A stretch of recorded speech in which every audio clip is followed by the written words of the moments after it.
Well, Desiree, for those of us in Pullman that were in the conference room for lunch, Desiree got us a nice low-calorie lunch. So I'm ready to go lay down on the couch and rest. It's a little different than my peanut butter jelly sandwich and piece of fruit that is my normal lunch. But anyway, sorry, Brett. I know we got business to do. Oh, thank you, Mr. President.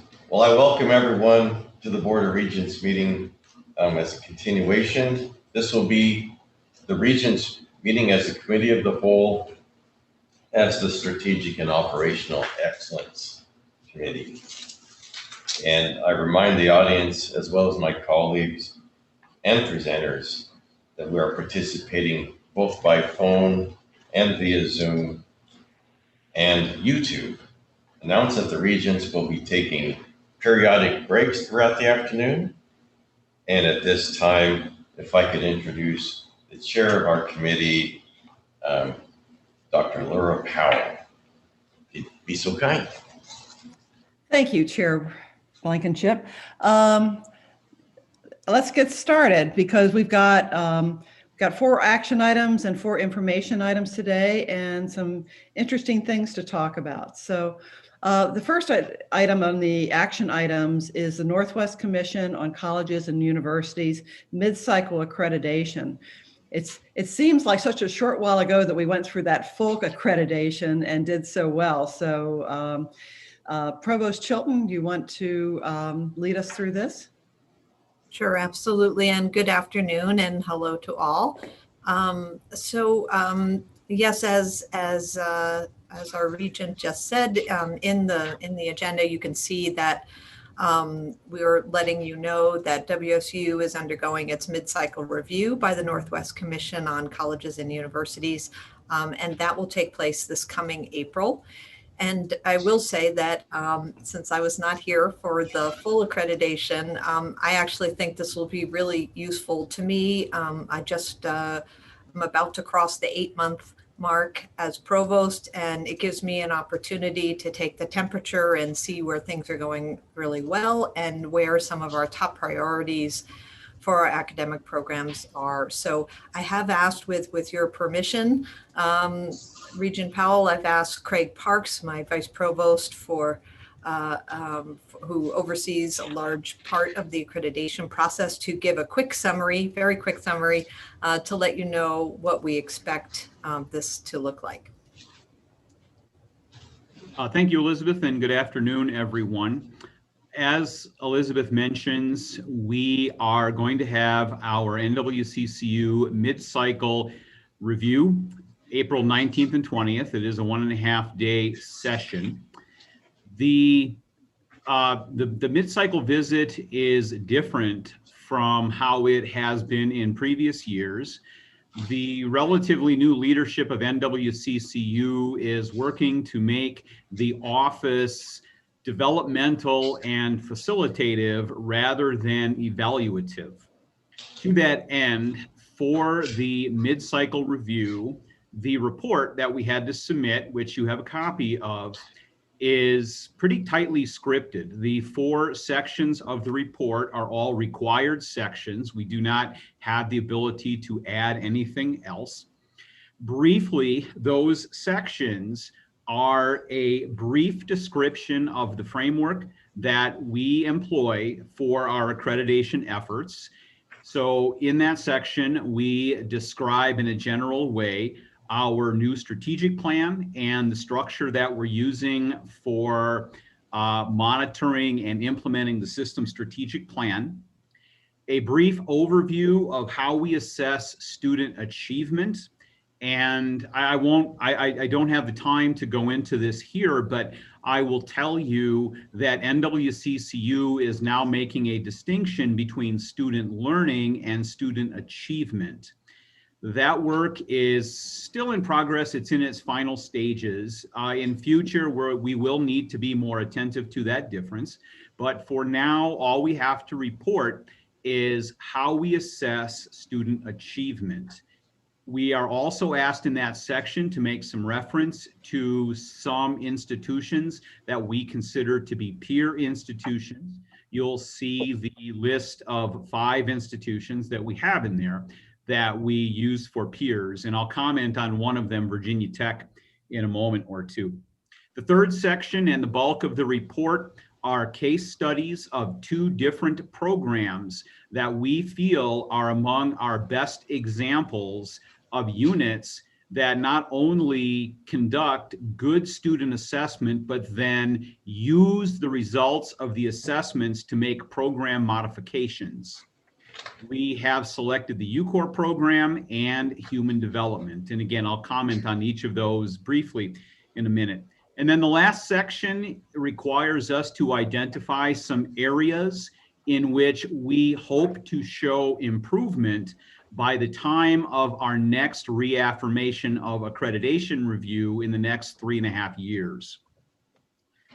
Again, on April 19th and 20th, we will have a virtual visit from a 2-person site team along with our NWCCU liaison. The 2-person site team is chaired by Dr. Frank Shushak, who is the Vice President for Student Affairs at Virginia Tech, and Dr. Rebecca Johnson, who is currently the Vice President in charge of the Bend campus at Oregon State.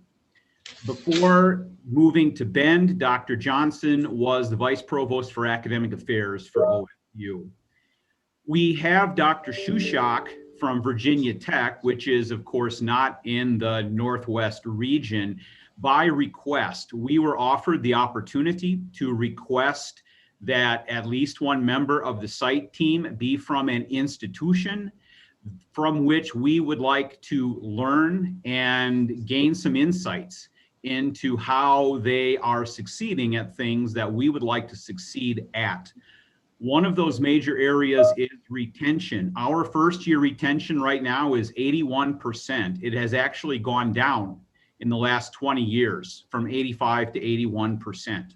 Virginia Tech's first-year retention is 93%.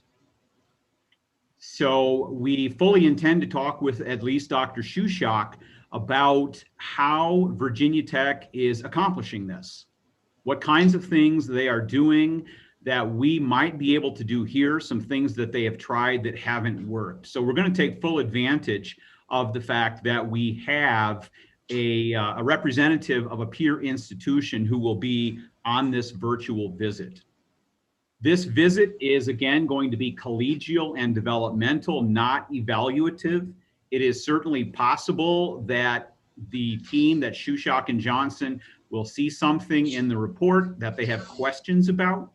And if so, we expect to talk with them, but they are not coming here to grill us on why we do this and why we don't do that. It really truly is intended as a developmental meeting. There are a few meetings that we are required to schedule for them, and we're in the process of doing that. They will almost certainly request a few meetings, and then the rest of the meeting times will be at our option, and we will make these developmentally oriented meetings. And again, we're in the early stages of identifying those. Last thing that I want to mention before I open it up for any questions you might have is I want to comment on that last section, the areas that we have identified in which we hope to show some improvement by the time of our reaffirmation visit. I've already mentioned the issue of retention and that we plan to talk in quite a bit of detail with Virginia Tech about what they're doing. We have also identified diversity, equity, and inclusion of both our student body and our faculty as an area that we hope to show some improvement on, and then reduction of equity gaps. Not surprisingly, like almost every other institution around the nation, we have some documented and persistent equity gaps in student achievement between white and non-white students. For both DEI and reduction of equity gaps, we will fully engage Virginia Tech and Oregon State, learn what they are doing, what is working for them, what has not worked for them, and learn how we might apply some of their successful strategies here at WSU. And with that, I will take any questions that anyone might have.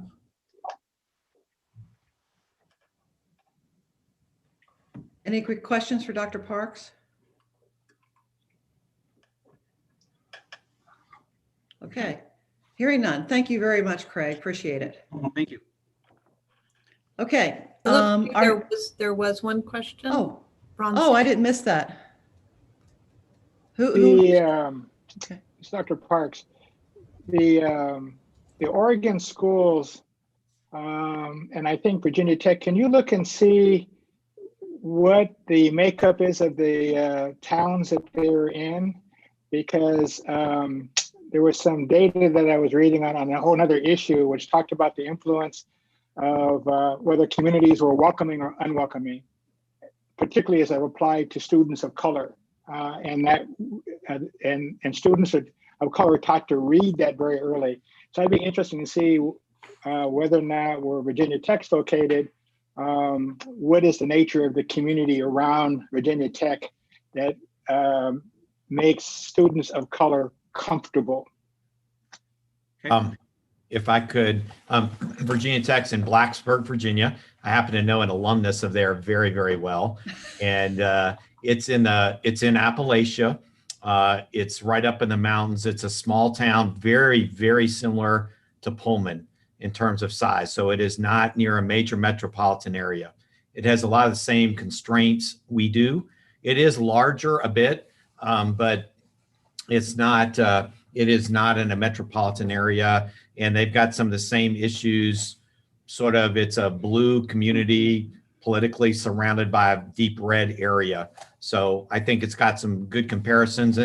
But Ron, they've done some really good things in terms of DEI work over the last decade. I think there's some stuff we could learn from what they've done in a small rural college town community. And I appreciate the question also, because one of the things that I've asked Craig to work on, and I will work with Craig as we have the site visit, is looking at things like first-year retention and 4- and 6-year graduation rates by campus. You know, comparing Vancouver, Everett, Tri-Cities, and Pullman undergraduate rates of graduation, and looking at what's going well, what are the trends in those campuses over the past, say, 5 years or so, and trying to get at exactly what you're pointing to, which is understanding the composition of the student bodies and how they're similar or different, and also the communities they're located in. And Regent Sims, I will get that information, and immediately I'll get it to Provost Chilton and ask her to circulate it. Thank you. Okay, Greg? The student retention and graduation numbers, 4th, 5th, 6th year are on the IR website, and the dashboard breaks down by campus. So all that information is publicly available. One other thing that I'd like to add is there may be an opportunity to for some of the regions to talk with the accreditation group. And so we have a lot of you who are new since we did the last accreditation. Several of us sat down and talked with the accreditation group when we went through the full process. And it was just very interesting. And I think that they thought it was helpful to listen to the regents and talk to us about some of the directions of the university and, you know, how things were going for our perspective. So, you know, that's an opportunity you might consider taking advantage of. Okay, any other questions? All right, well, we'll move right along again with Provost Chilton, and this time we're going to talk about the interesting topic of discontinuing use of SAT and ACT in our admissions process. Well, thank you for that.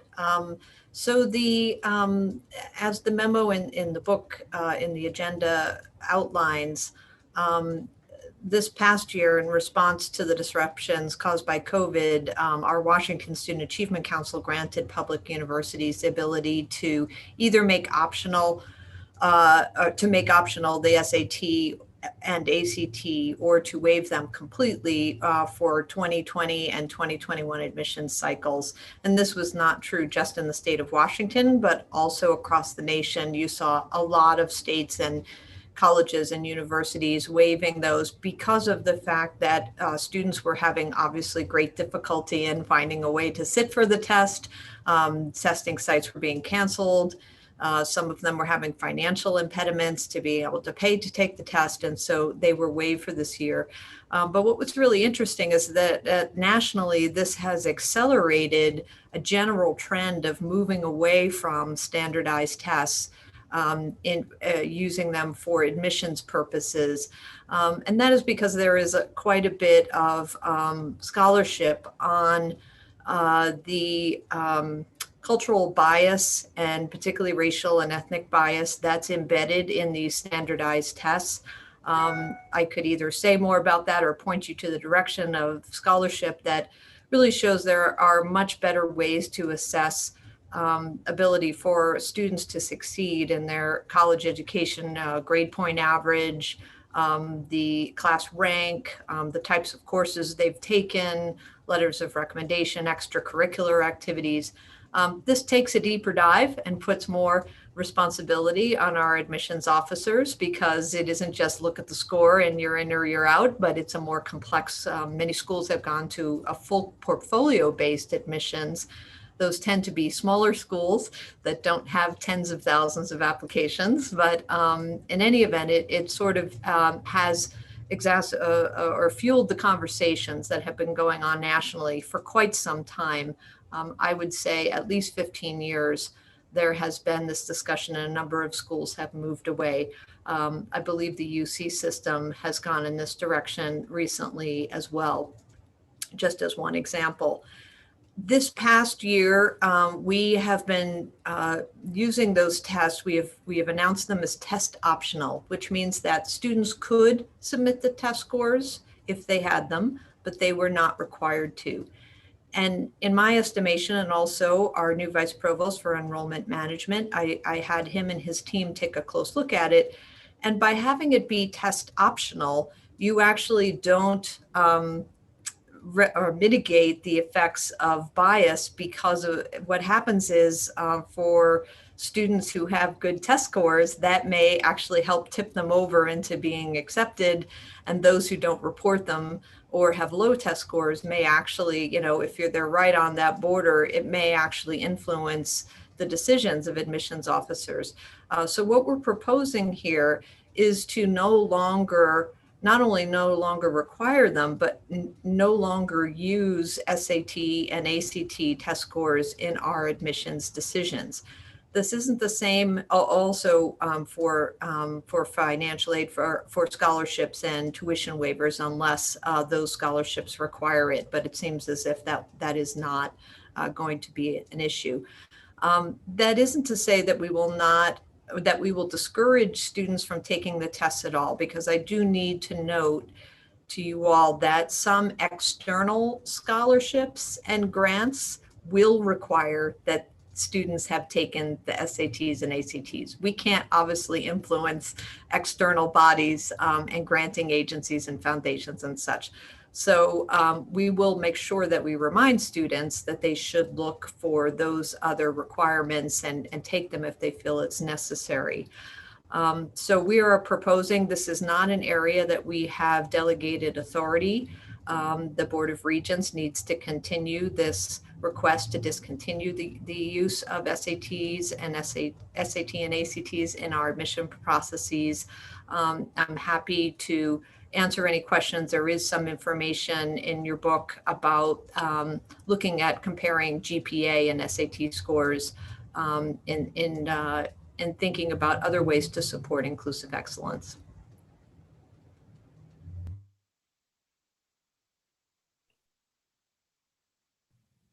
questions? Regent Powell, I have a Yes. question. Certainly. Yeah, so Dr. Chilton, thanks for the background information here and the discussion. I guess just in general, there's an admissions algorithm, and the algorithm guards against bias. I don't know anything about this. I guess I'm just curious, is there a standard admissions protocol, or you're taking away the testing, and I understand that, but how would you describe the process so that it's standard and inclusive?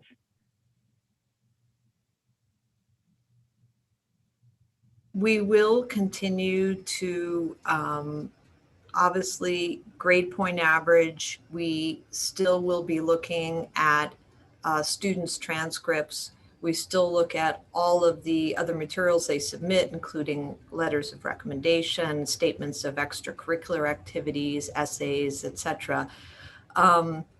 You know, from my estimation, you know, and we actually have begun conversations about the graduate record exams, which are the SAT equivalent for graduate school, because there's actually quite a bit of data to show that in some cases there's a negative correlation between graduation rates and test scores on the GREs, depending on what field you're in, because the sort of standardized test taking skills often are quite different than the skills that you need to work independently, design your own research project. So we would be looking at essentially the same admissions process that we use this year for the 2020-2021 cohort, because we were not requiring the use of SAT and ACT. So we would be extending essentially what we have been doing for the past year. You know, if there is such time that we decided that that was no longer sufficient, or we were seeing issues with student success, obviously we would come back to you. We would monitor this. We could come back to you and have you reconsider this decision. But because, as I say, this is really the culmination of at least 15 years. And Greg, I don't know if you have other information on this, but for me personally, I've been involved in these conversations as a social scientist for about 15 years. And this is the trend. I think COVID just sort of pushed a number of colleges and universities a little further along, because we saw that we were able to make informed decisions without those scores. Well, as a mom of a high school senior, the insight's just really interesting. So I appreciate it. Thank you. Yes. Greg? Can I Sure. ask? Oh, I'm sorry. Didn't see you, Heather. Oh, yeah, so sorry, I didn't raise my hand in the normal way. I just always worry that giving kids the opportunity to present themselves in whatever way they think best reflects their ability to be a good part of our community is good. So I wonder, in terms of the research and in terms of how other peer and maybe aspirational universities are thinking about it. Are they going optional, or are they prohibiting? And I also think it was interesting. We did at a retreat some number of retreats ago. We one of our sort of thought experiments was define success for students at WSU, and it was interesting because I think to a person, all of the administrative folks and faculty folks who were in the room defined success in terms of graduation. And a number of us who were regents defined success in a bunch of different ways that didn't have any nexus with graduation. And I think particularly in the world that we're in now, that the diversity of person and whether or not they graduate, you know, it's not failure to not graduate, right? It's something, but it's not necessarily failure. You know, we all know Steve Jobs and Bill Gates and many other instances of, you know, very talented people who probably didn't get very good grades either, but probably scored very high on tests. And so I just wonder if we're taking one tool away from a certain segment of our population that could be a very interesting additive and majorly contributing to society segment by taking this particular way to show up in our applicant pool away from them. Well, thank you for that. My first foray into this topic, I started to work with a colleague and cultural anthropologist at UMass who wrote a book called Objectifying Measures, which was a research project into standardized testing and race. And there is an undeniable correlation between standardized test scores and race specifically. Those who performed the best on SATs and GREs are white Jewish males from Southern New Jersey. And I can attest to that because I'm married to one of those. And he got straight 800s on all of his standardized tests, because the people who write the test are white Jewish males from Southern New Jersey. And of course, I'm generalizing. But, as an anthropologist, I feel really strongly that you could design a standardized test that tested, gave cultural examples that were more relevant to different racial or ethnic groups. And her book, Objectifying Measures, was really the beginning of the conversation at UMass on looking at alternatives to using those SATs, because of the fact that there are, we saw that it was not demonstrating to us really success in any, as you say, graduation is one demonstration of success. But another is how well you do while you're there, how well you perform in your classes, how your learning opportunities and your career trajectory. So this is really, I'm just giving you one example of one study that was done in Texas, but I gave a link in the materials to a Chronicle article that really shows the broad-based types of schools that are deciding to either go test optional or not exclude them completely. One of the reasons why me and my team in the enrollment management said that they thought that test optional was not actually achieving what we were trying to achieve. They felt strongly that either we say we are using these tests and all students should take them, or we should say we're not using these tests. Because if you say, oh, submit them if you want to, then the issue of equity, you're not supporting equity, because you're saying essentially only submit the scores if you did well on them and feel good about them. And so therefore, why should you even then say that they're optional? So I think that's misleading. I think if you say it's optional, but students can have an advantage if they do submit them, then that's being disingenuous. So that's sort of the research that supports it. It's yes, it's one more tool, but it's been one that's been shown to embed a lot more racial and ethnic bias than other ways of assessing a student's preparedness for the college experience. And is that true vis-a-vis grades? Because obviously there's a lot of racism in grading too. True, but it's in a localized context. And so that isn't to say that it's 100% unbiased, but it's been shown to be more context dependent and more culturally sensitive to the students that are being served at the school that they're coming from. So it's better. Still, we would not use it exclusively. And that's why the whole portfolio really is the way to assess, again, preparedness. We want students to get here and feel like they are prepared to take in the experience. And we find that there are better ways to do that than the standardized scores. That's an interesting topic that maybe we could have over a dinner sometime, of like, what is the right criteria for admission? Is it preparedness or is it something else? I just think that's an interesting question.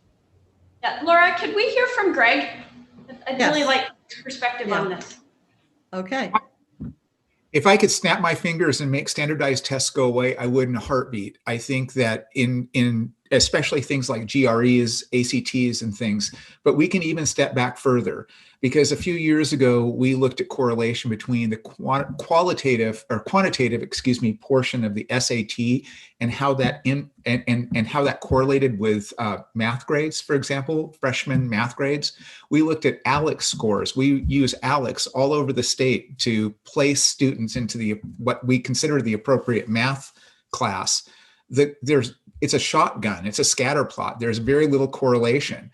So at pretty much all levels, standardized tests do not reflect, or do not assess, I should say, what it takes to be successful. And it doesn't assess resilience. It doesn't assess creativity sometimes. So I think that, we're holding on to an institution that is, in many ways, it excludes the students that are our mission to teach. So I support this very strongly. If I may, I did want to note that this will make the jobs of our admissions counselors much harder. It's a lot easier to just make cutoffs and say, we don't accept students with an SAT score below, name your number. That's a lot easier sorting practice. Even GPAs, as you point out, Regent Redmond, you can't use GPA cutoffs. You have to dig in deep, because you have to look at what is that school, where is the school, what kind of courses did they take? Were they taking all AP, or were they taking general chemistry? It takes a much deeper dive to do this, which is why I asked our new vice provost. I don't think he's on this call, but Saichioba is our new vice provost for enrollment management. I asked him to really assess with his team whether we were ready to do this, because it will require a lot more of them. And I dare say, I would like to reach out to the faculty, and that's one of the compromises we made at UMass, which is get the faculty more involved in a deeper dive into the students' portfolios for admissions.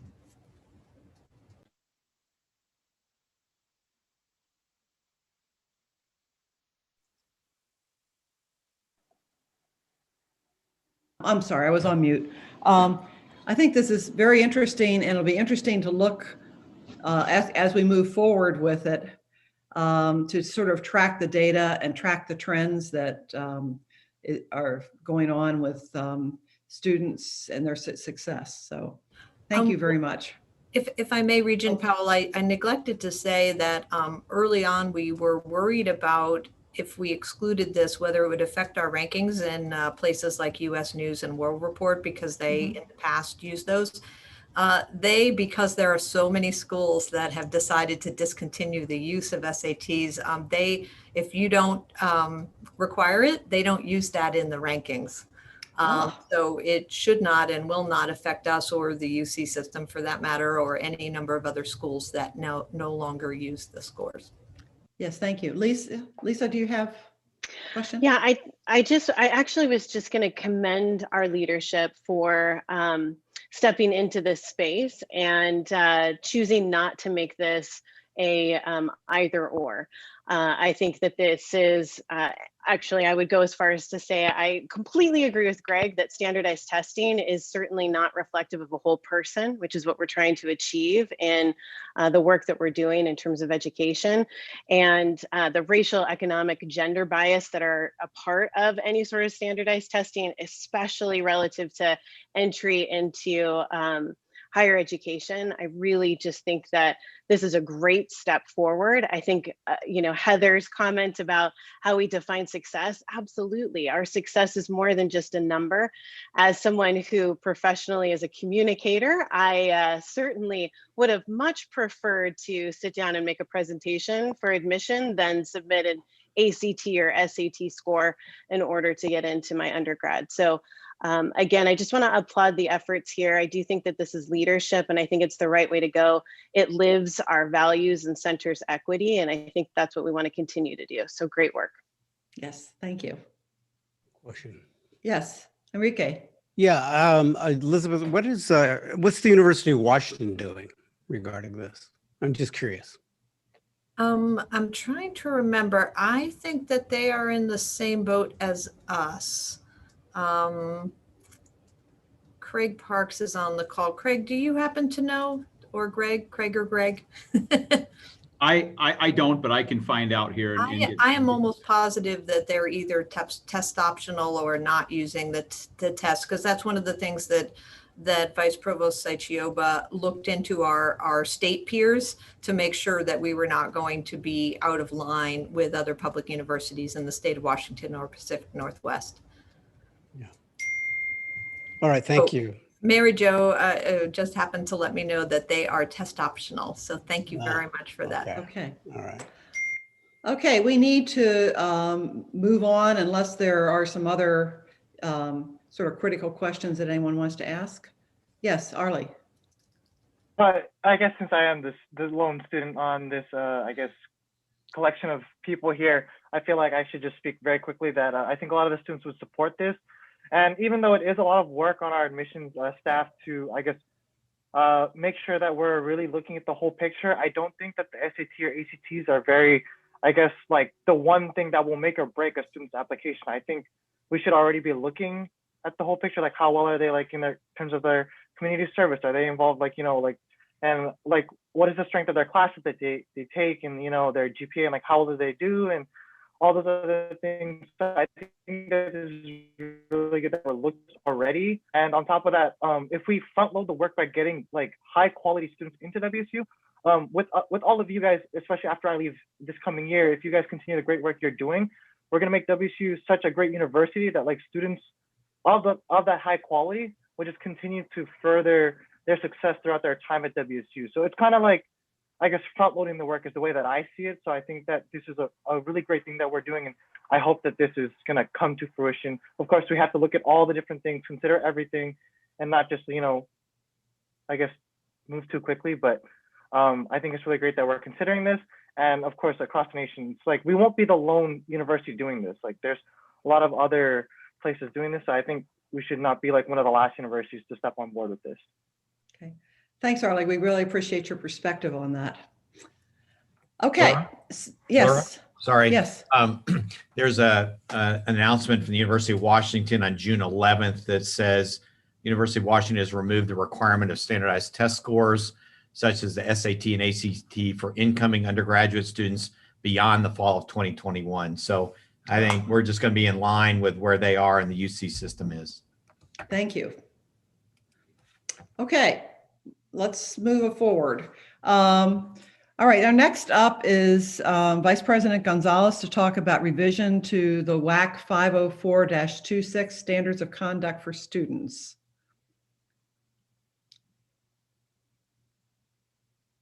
There's Mary Jo. There she is. I am right here. Thank you, Regent Powell. I really appreciate coming before you today. You have seen this item a few times just as we get up to the future action, and now we are at action. I do want to do a very quick reminder that these changes were essential due to the federal government's, the last administration's changes in Department of Education Title IX guidance. The good news is that because we live in the state of Washington and have the Administrative Procedures Act, many of the requirements from the federal government were built into it. There were several changes that we need to make to significantly. One is how we responded to sexual harassment, sexual assault, and gender discrimination. And secondly was the definitions of those particular areas. In terms of our response, there were two changes. One is that there's the allowance of direct cross-examination by not the respondent, but by the advisor of the respondent. Now, that is now currently allowed under guidance. And secondly, the emergency suspension needed an appeal process, so we built that into our structure. In terms of the definitions, you'll see a more expansive list of definitions under 506 or 504-26-0221. You will also see a new section 231 that is about intimate partner violence. And so the good news is that we had our hearing, our public hearing on our new code and revisions to that. The good news is that there were no comments, as we had done some education and communication with our students about what we would be doing moving forward. At this point, we do not know whether or not the federal government is going to pursue additional changes. If that does happen, we will again engage in the emergency rulemaking process and move to final rules. Really appreciate the the support of Danielle Hess and the Attorney General's office, as well as others, on making sure that we are aligning appropriately, including our Office of Compliance and Civil Rights, and Holly Aska-Jenahad, who is the director of our community, or of our investigative unit there. Any questions? Any questions?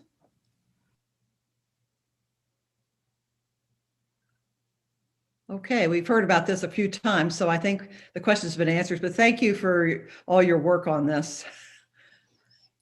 Okay, moving along to our next topic.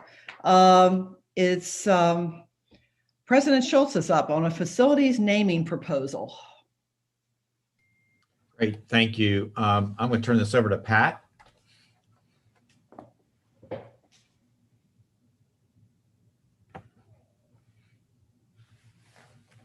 I see Pat on there.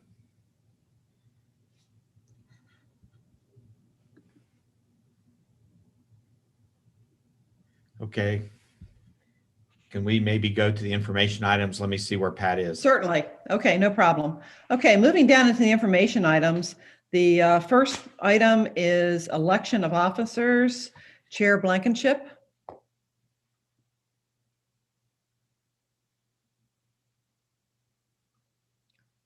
Brett? Go ahead. Regents that are new to the board, the next meeting will be the time we traditionally elect your slate of officers for the upcoming year. And we're simply announcing that publicly, that the election of officers will take place at the May meeting. And that's my announcement. Thank you. Okay, thank you. Any questions? All right. Okay, so President Schultz, are you ready with Pat, or you want me to keep going? Because the next one is a long one, probably. Pat, go ahead. Oh, is he on? Is he on? I'm here now, yes. Oh, great. Okay, thank you. Go for it. Hold on once I'm catching up. I apologize. I just landed and got in from Las Vegas. Actually, Kurt, can I do this after the next item then? That might be simpler for me. Yep. Okay. Sure, Well, no problem. thank you. Okay, then let's talk about an update on the modernization initiative. Vice President Pearson. Thank you, and greetings, everyone. Well, I have the happy news to report that after 4+ years of working at it, we did successfully go live on our Workday Finance and Human Resource System. I just celebrated my 4th anniversary at WSU, and this project was already started. But I have to tell you, I've been involved in a few of these, and this was really a most impressive effort, and lots of work by faculty, by staff.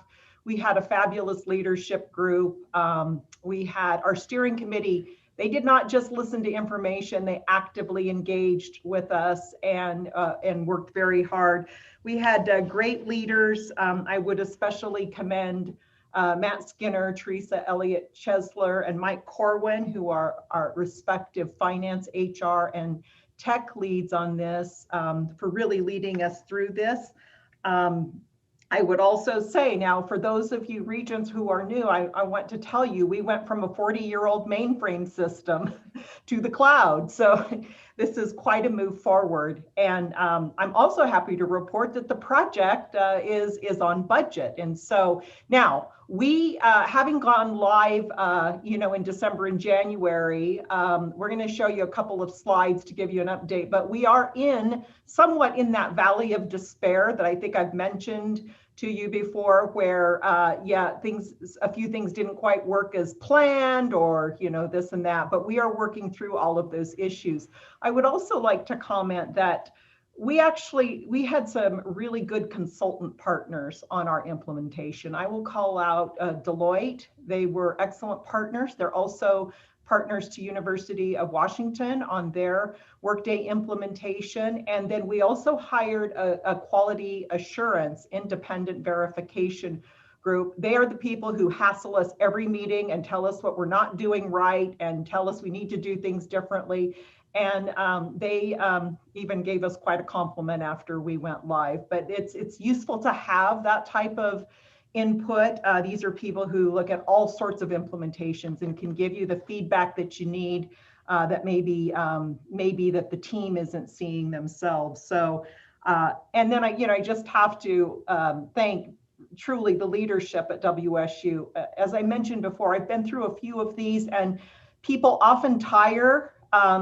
Presidents often don't like to spend that much money on things that don't come out of the ground and have a ribbon cutting. And so they can be challenging at times. And I'll tell you, this leadership team stayed with us the whole way. The other thing I would like to say is, as you know, we're engaging in our system strategic plan. And this is such an important component of that, because this is truly a WSU-wide system. Everybody is on the same finance system. They're on the same HR system. And Elizabeth and I are co-chairing a new budget model for our system. So I just would say that things are really starting to happen, that's going to support effectiveness, efficiency. I'll also point out, we continued on this project throughout COVID. Obviously, everybody was working remotely, and just tremendous dedication and effort and communications that enabled us to kind of overcome this difficulty and make sure that this happens. So I really, really want to applaud everyone. And it's just really nice to be able to, since I update you every single meeting, to actually say, well, we did go live. So with that, I'm going to ask Matt Skinner to walk you through kind of here's where we are and what you can expect in the next few months.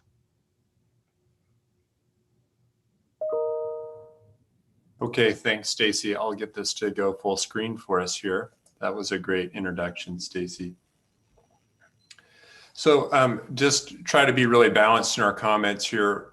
Stacy often describes to me at a university or macro level, we're really pleased with how things have gone after just over 2 months in Workday. At the same time, if we look at a department or unit level, we want to recognize there's lots of staff and faculty working really hard. They're learning a lot. They're facing some frustration each day. They're helping us find issues, helping us fix those issues. So I just want to be balanced about how things are going. So on the positive front, some positives we're really pleased with so far. Payroll since 2 years ago has been a #1 priority for us. And we're pleased to report to the board that after our first 3 payroll calculations, things have gone remarkably well in that regard. The number of errors we've had with calculations have been quite small. As far as the number of impacted employees, we've been able to correct those very quickly and also communicate directly to the impacted employees. And of course, those employees have also been very gracious and understanding as we work through that issue with them. So I'm very happy with how payroll is going, but our payroll office would tell us, and I agree, every individual and paycheck is critical and important. So we continue to work to make sure everything is correct each pay period for each employee. Really pleased with how data conversion went at a high level to bring over 3 million plus records into a new system. The accuracy of that has been very good. As Stacy mentioned, our faculty and staff are demonstrating outstanding patience and willingness to learn as we go through this change journey. Really appreciate them. And then as we think about that change, notice I'm not calling it Valley of Despair anymore. I'm calling it a change journey because we had some feedback about being positive about how we discussed that curve. So as we think about that change curve, we're starting to see what we're calling some early signs of light on the horizon of improved effectiveness kind of shining through. And it's those little positives that we're seeing each day keep us moving forward and progressing. There's a few here we thought we'd share with the board. Within a couple weeks of going live, we had an area finance officer email me specifically and said, hey, setting up a brand new supplier used to take weeks. I initiated it in Workday this morning, and after 2 hours, it's already all finished and done electronically. They were so excited about that. Payroll costing. This is something that's really important. If you're a faculty member who works on research grants, often they're adjusting how their salary expense posts to different grants from month to month to reflect their effort. In our legacy system, paper-based, that literally took weeks to get one of those changes to the payroll expense assignment changed. Workday after 6 weeks, 0.6 days from initiation, all the approvals done and posted in the system. Just so much more effective to support the operations of the university. And we're starting to see greater visibility on hours worked and approved, different things that we did on paper that we had no idea where they were at before. Now we can see how things are moving through the university. At the same time, we want to show this slide again. We'll probably continue to show this slide for the next many months. We've seen this before. The change curve is real and expected. We continue to be honest and talk about change taking time, recognizing there'll be bumps and issues. We're here to help. And we're adding a 5th bullet point to this slide, which is it's really important that we identify, prioritize, and focus on the most important things first right now. Lots of places that we could spend our time. We really want to focus on the most important issues to get those fixed right away. This slide, we won't spend a lot of time on it. These are some of the kind of significant issues, challenges, or opportunities we've faced in just over 2 months. Many of these are fully resolved. Some are still a work in progress. We continue as expected to work on security role assignments to make sure people can see what they need to in the system and the system is routing things correctly. Continue to work on some other issues in these areas. Lots of loose ends in our central offices around accounting and banking that we're working through those issues as well. Probably the other one on the page that might be of interest to this group is we have we send data monthly to the Office of Financial Management on all of our transactions. That's been really hard to figure out. We successfully sent all of our salary and benefit information last month, which was awesome. And the State Office of Financial Management has been outstanding colleagues on this. They've worked with us every step of the way. And interesting enough, the state of Washington just launched their Workday Finance ERP project. And so we're looking forward to partnering then with the Office of Financial Management to return some of that goodwill back to them to help them be successful in their efforts. The last kind of major change curves item we're working on right now is regarding reporting and data analysis. First, we're really grateful for the lessons learned and best practices that we learned about 2 years ago. Lots of that work is helping us out today. Over 350 kind of specific WSU reports are already built and ready to begin using. But now we need to take the next step with those to really empower users to use those reports to help monitor university operations. I think if you were to visit one of our campuses, you might hear one of these 4 concerns about reporting today. You might hear that it's difficult to find the right report to run or understand what data has been returned. Sometimes someone runs a report and maybe they can't see some information. That means there's a security role issue that needs to be resolved. Some people run a report, they'd like a little extra data in there that we need to fix. And then everybody, I think, is acclimating to a new way of seeing data and analytics. Workday is very modern. The way that it summarizes and displays data, very different from what we've done in the past. So to address this kind of urgent need for the university, we've been partnering closely with finance officers at each campus, college, and area. They've agreed to really focus in on the core with us and identify what we're calling 5 to 10 critical pieces of information that are needed to run daily operations of an academic unit. Let's focus on that, get the reports identified, and then work in parallel paths to do 2 things. Make sure everyone up and down the campus or college can run the report. They have the right security roles, and make sure that we add the needed data to those reports to be successful. Do these in little chunks, or we call them sprints, and then we'll just keep doing it over and over until we've built out a really strong core set of reports. So with that kind of update on there, we just give a final update on supporting the university community. We talked in November about launching a new service desk. We're pleased with how that's gone. You might remember one of our peer institutions we're benchmarking against had 18,000 questions or service requests in their first 6 weeks after launching Workday. We had about 6,000 questions in our first 6 weeks. Very busy to have 1,000 new questions a week, but we're really grateful for the lower volume versus what we might have expected. Average time to resolution of those questions is currently 1.1 days. Certainly there's a variance on that. The more complex issues take more time. Users are using knowledge base articles, almost 29,000 views of knowledge base articles to learn how to use the system. And we would just say to the university community, more help is on the way. It's not just a service desk. We've recently, in the last 2 weeks, opened up open office hours where we have different functional topics with a Workday expert. They meet on Zoom. People can drop in, ask questions, learn how to do things. They help each other out. Those will continue. Started a series of reporting workshops to help educate on how to use analytics and data in Workday. And then we're kicking off another round of listening sessions with fiscal leaders at each campus and college and area to find out kind of with each one of them, what are their challenges? What are they working through? How can we help things continue to improve and get better? So with that, that's a quick report. I just want to join Stacy in recognizing an outstanding team for all their hard work over the last 2 years, and that hard work continues. Also want to recognize our faculty and staff in each department in colleges and campuses for their hard work today. They've been outstanding partners, very patient, working through frustrations. We're learning a lot together, and things will continue just to get better and better week by week, month by month. Thank you, Matt. Any questions?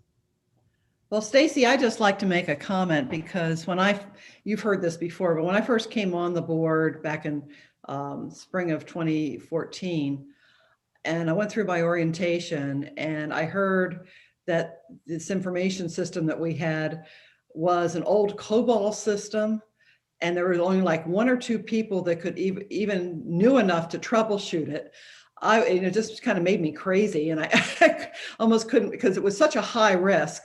And this was, this was one of my greatest wishes as a new regent, to get something like this going. And yes, it's expensive, but there was a lot of wasted cost because so many of the units, as you all know, just they didn't know where they were financially. And so I just wanted all the newer regents to know, I mean, this is a true sea change, and it is really a remarkable system, and commend all of you, not just for getting it up and running, but for doing it in a way that you brought people along with you and really listened and had great opportunities for everyone to comment and learn. So I think that has made for a really excellent transition. And again, my congratulations. Thank you, Regent Powell. Any questions? Laura, Yes, Kirk. I just want to call out the great job Matt has done. Matt's only showing his front because he's got a lot of arrows and wounds in his back, but he's been very steady in his leadership. He's responded extremely well to faculty and staff concerns, and really just done a great job bringing everybody along. So Stacy deserves a lot of credit as well, but Matt's been our point person on a lot of this stuff and deserves a lot of accolades for where we are. So I just want to take this opportunity, Matt, to thank you on behalf of the senior leadership at the university and the Regents for the great job you continue to do for us. So thank you. Thank you very much. Thank you. Regent Ramos, do you have a question? I just had a quick question, but first, compliments to everybody.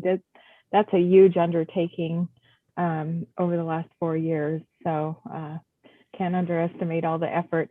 Quick question about tailoring, and this kind of connects the dots a little bit to one WSU, but how much tailoring was involved through the implementation process, or did you see standardization occur as you were going through the journey together? Yeah, thank you. Great question. And that's a nice way. Tailoring, it may be called customization, maybe in some systems. We do have a standard set of business processes right now being used at every campus, supporting every college. And certainly that comes with some growth and pain as people are adjusting maybe to doing things a little bit differently. But I think it will benefit us in the long run that we are using an efficient set of standardized processes for all locations.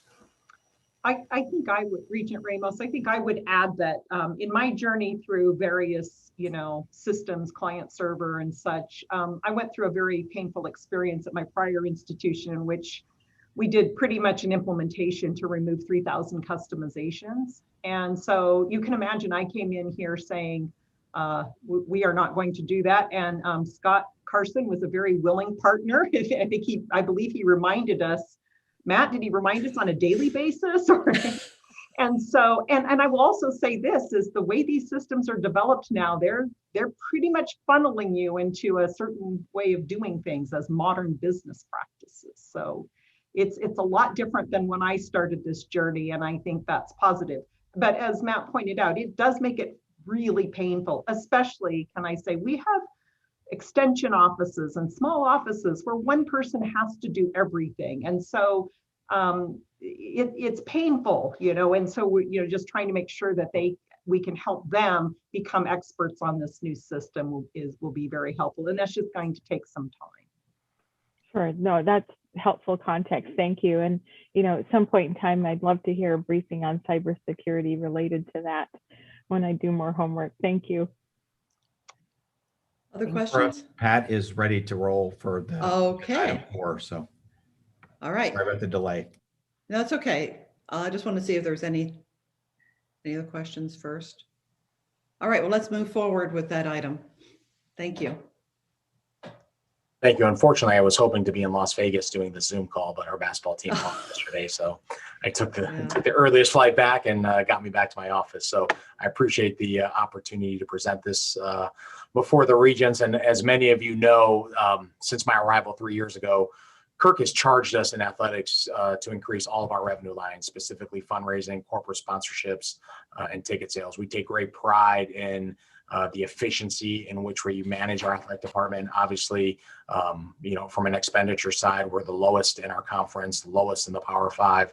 But it was, Kirk made it clear we had issues on the athletic side relative to fundraising, corporate sponsorships, and ticket sales. So, we're proud of the success we had prior to the pandemic with ticket sales.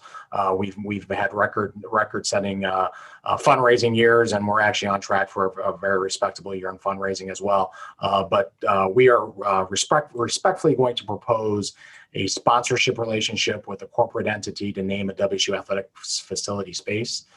The corporate sponsorship would obviously further our mission to support Washington State University, our student athletes, students, faculty, staff, everyone we serve through athletics. The facility space would be named by a corporate entity that resides in the state of Washington. The sponsorship is a 10-year term, would provide a fixed level of financial support over the same time period that will impact Washington State and Washington State University athletics, along with additional financial and other incentives. The sponsorship will also include on-campus experiential learning opportunities, further showcasing the partner's commitment to Washington State University and Washington State University athletics for years to come.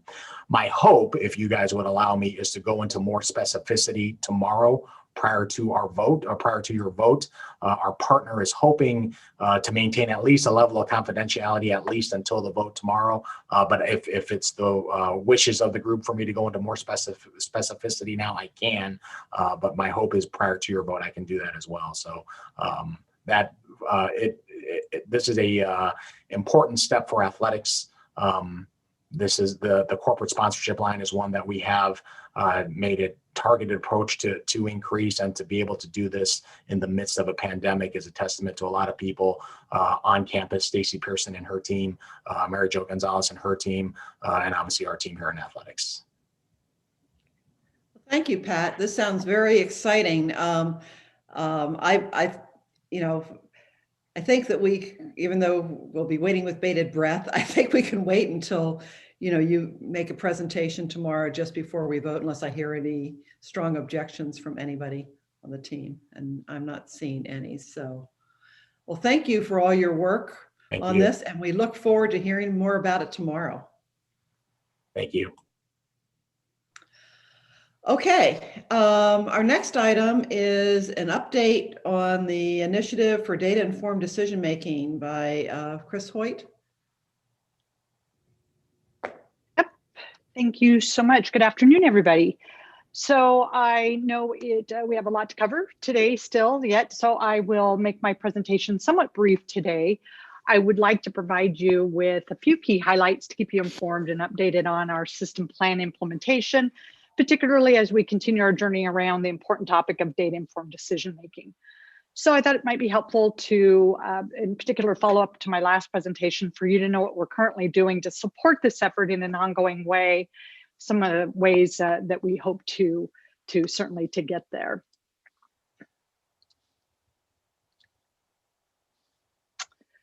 At our last meeting, I spoke a bit about our goals for this initiative and the context and the data environment in which we are operating.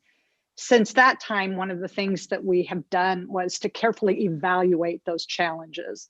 And in light of them and the complexity surrounding them, we decided to seek some extra assistance from experts in the data governance arena. So we have just put out a request for proposals to seek a consulting firm to assist us with developing a data management plan that we hope will provide a roadmap to build a data governance structure and an enhanced analytics framework to support and advance that important data-informed culture throughout the WSU system. I am partnering closely with, very excited to say, with Vice President for Information Technology, Sashi Pillay, and Executive Director of Institutional Research, Fran Hermanson, who, as you probably know, are key university leaders and experts in their particular fields to work on this project. And then we are also working to form a larger team that will work collaboratively during our engagement with our consultants and beyond as we look to implement a data management plan. So I just wanted to be aware of that we're going down that path, and look forward to having our consultants do some work with us, some assessments of our needs, assess our data, technology, and people assets. So we'll share more with you as we work throughout that process. In the meantime, as we continue on building a data-rich environment in support of system planning and the development of the One WSU system, we've continued to build those processes or building blocks for ongoing planning and strategic decision-making that lead to positive actions in fulfillment of our mission.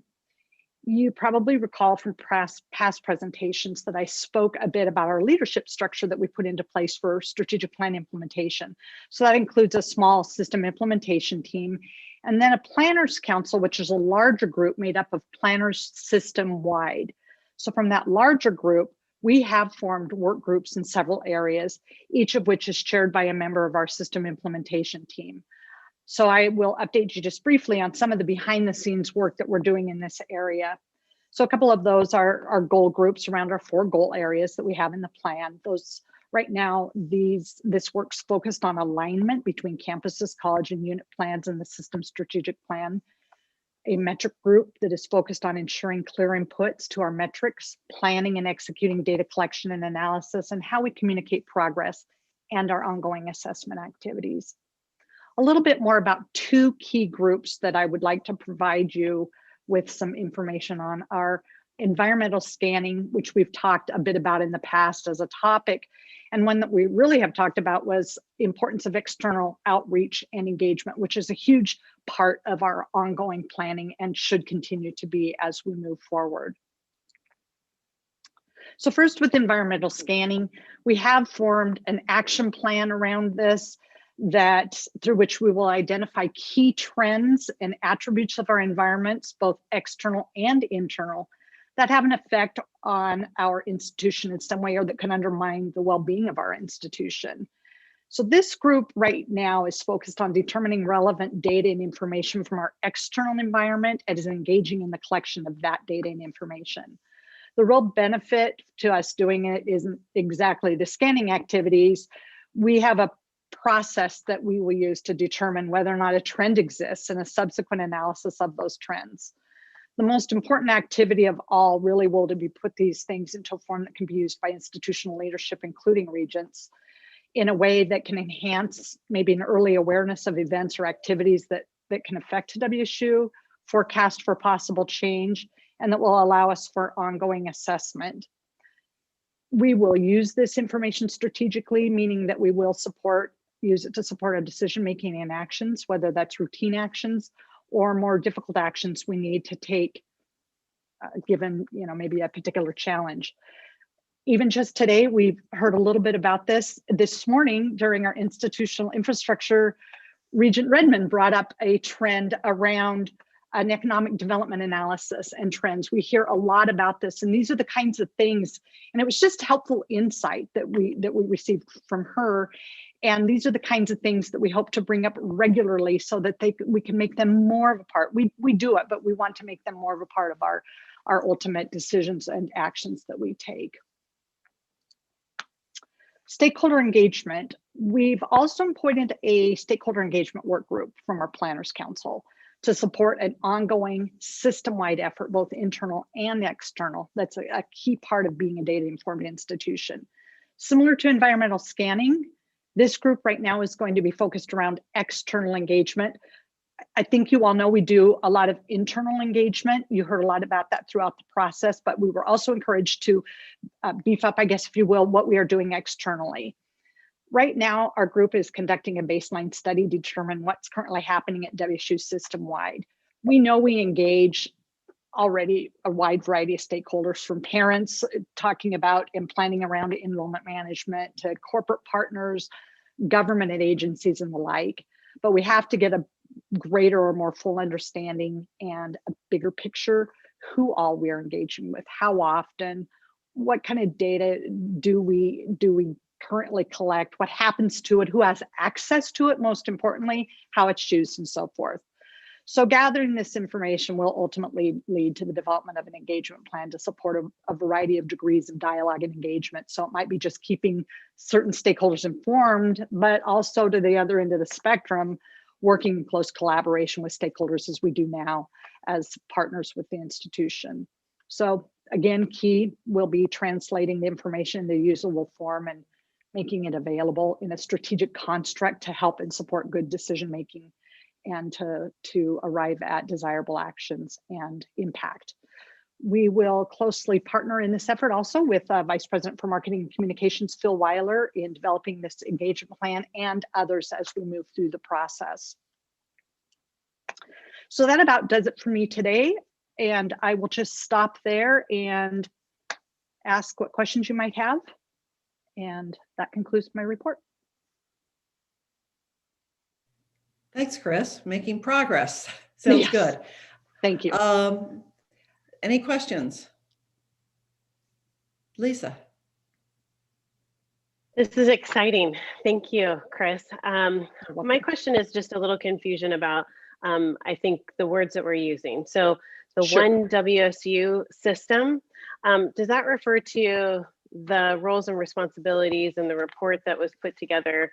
Okay, I'm seeing you nod. So yeah, by Dr. Hunter. And then is that also what we're using to frame our strategic plan? Is our strategic plan also referred to as one WSU system? Well, when we first developed our strategic plan, yes, our system principles within that plan really do refer to the one WSU system. And within those principles, of course, we had a set of those that we were currently doing, and some of them were somewhat more aspirational in nature. So those did exist under the one WSU. And then, of course, emerging out of that, the one WSU system development that you're hearing about and we'll continue to hear more about. And you know, perhaps there's others that would like to speak on that, the work that President Schultz and Provost Chilton, among others, are working on also. So we refer to it in a number of different ways. President Schultz, did you want to say anything about that? No, Lisa, I think this has been brought up, this general topic, by faculty, staff, you know, at WSU, as well as how does everything mesh together, and we just got to be crisper in some of our communications around what that means and what it doesn't mean. So that's a great question. I'm already working on some stuff. Not just me, but others are working on stuff around how we can make sure we make this clear. So that's a great question. Thank you. Yeah, thank you so much. Any other questions? Okay, I'm not seeing any. Okay, I think we'll move forward. We have one more information item today, and that is a legislative update by Vice President Kerr. Hi there, can everybody hear me? Great, nice to see everyone. Thank you, Regent Powell. So let me start by saying, so it's day 60 of a 105-day session, and we are at a challenging part because we don't have much information. So I'm going to give you kind of a broad overview about where we're at. First of all, we're in a virtual session. So I think that's an important thing to talk about up front. It's a very different environment. Everything is happening virtually. While some members are there, primarily members of the Senate, there are more members of the Senate than the House. This is obviously an unusual environment because all of the things that we would usually do in terms of being in person are not happening. And the same way that we notice changes with Regents meeting, not being able to see one another and have conversations in hallways and to touch base. We're losing a lot of that in the legislative session. So I'll be curious to see how that evolves going forward, but certainly it's a very, very different environment and challenging, I think, to put into words. Having said that, after the year that we've been through, and it has, almost been a year, things are in a very different place financially than they were a year ago. So a year ago, when we first went into the pandemic, we were having a very promising budget situation. And then as we started to have some initial financial numbers and forecast numbers, some of the things that we had achieved in last year's legislative session, the governor had vetoed out the budget. And then over the course of the year, and the meetings that we've done together and the revenue forecast, we've been through some ups and downs in terms of revenue forecast, projections from OFM, and directions from the governor's office. And so today I have very good news that that's changed significantly. So with respect to the federal dollars, the federal package that has just been voted, and our own revenue forecast, we don't have the forecast until next week, but preliminary numbers and the receipts that are coming in, we actually anticipate that the state budget could be in the black, which would be very exciting. And the OFM has already issued direction that the governor's office is taking furloughs off the table. So the furlough bill that the governor had suggested for not just for WSU, but for state government, that had been taken off the table. And for those agencies that were already having furloughs, which does not include WSU, does include many of our colleagues, including the Attorney General's office, they do not have furlough days for the rest of the year. So that's just been really good news.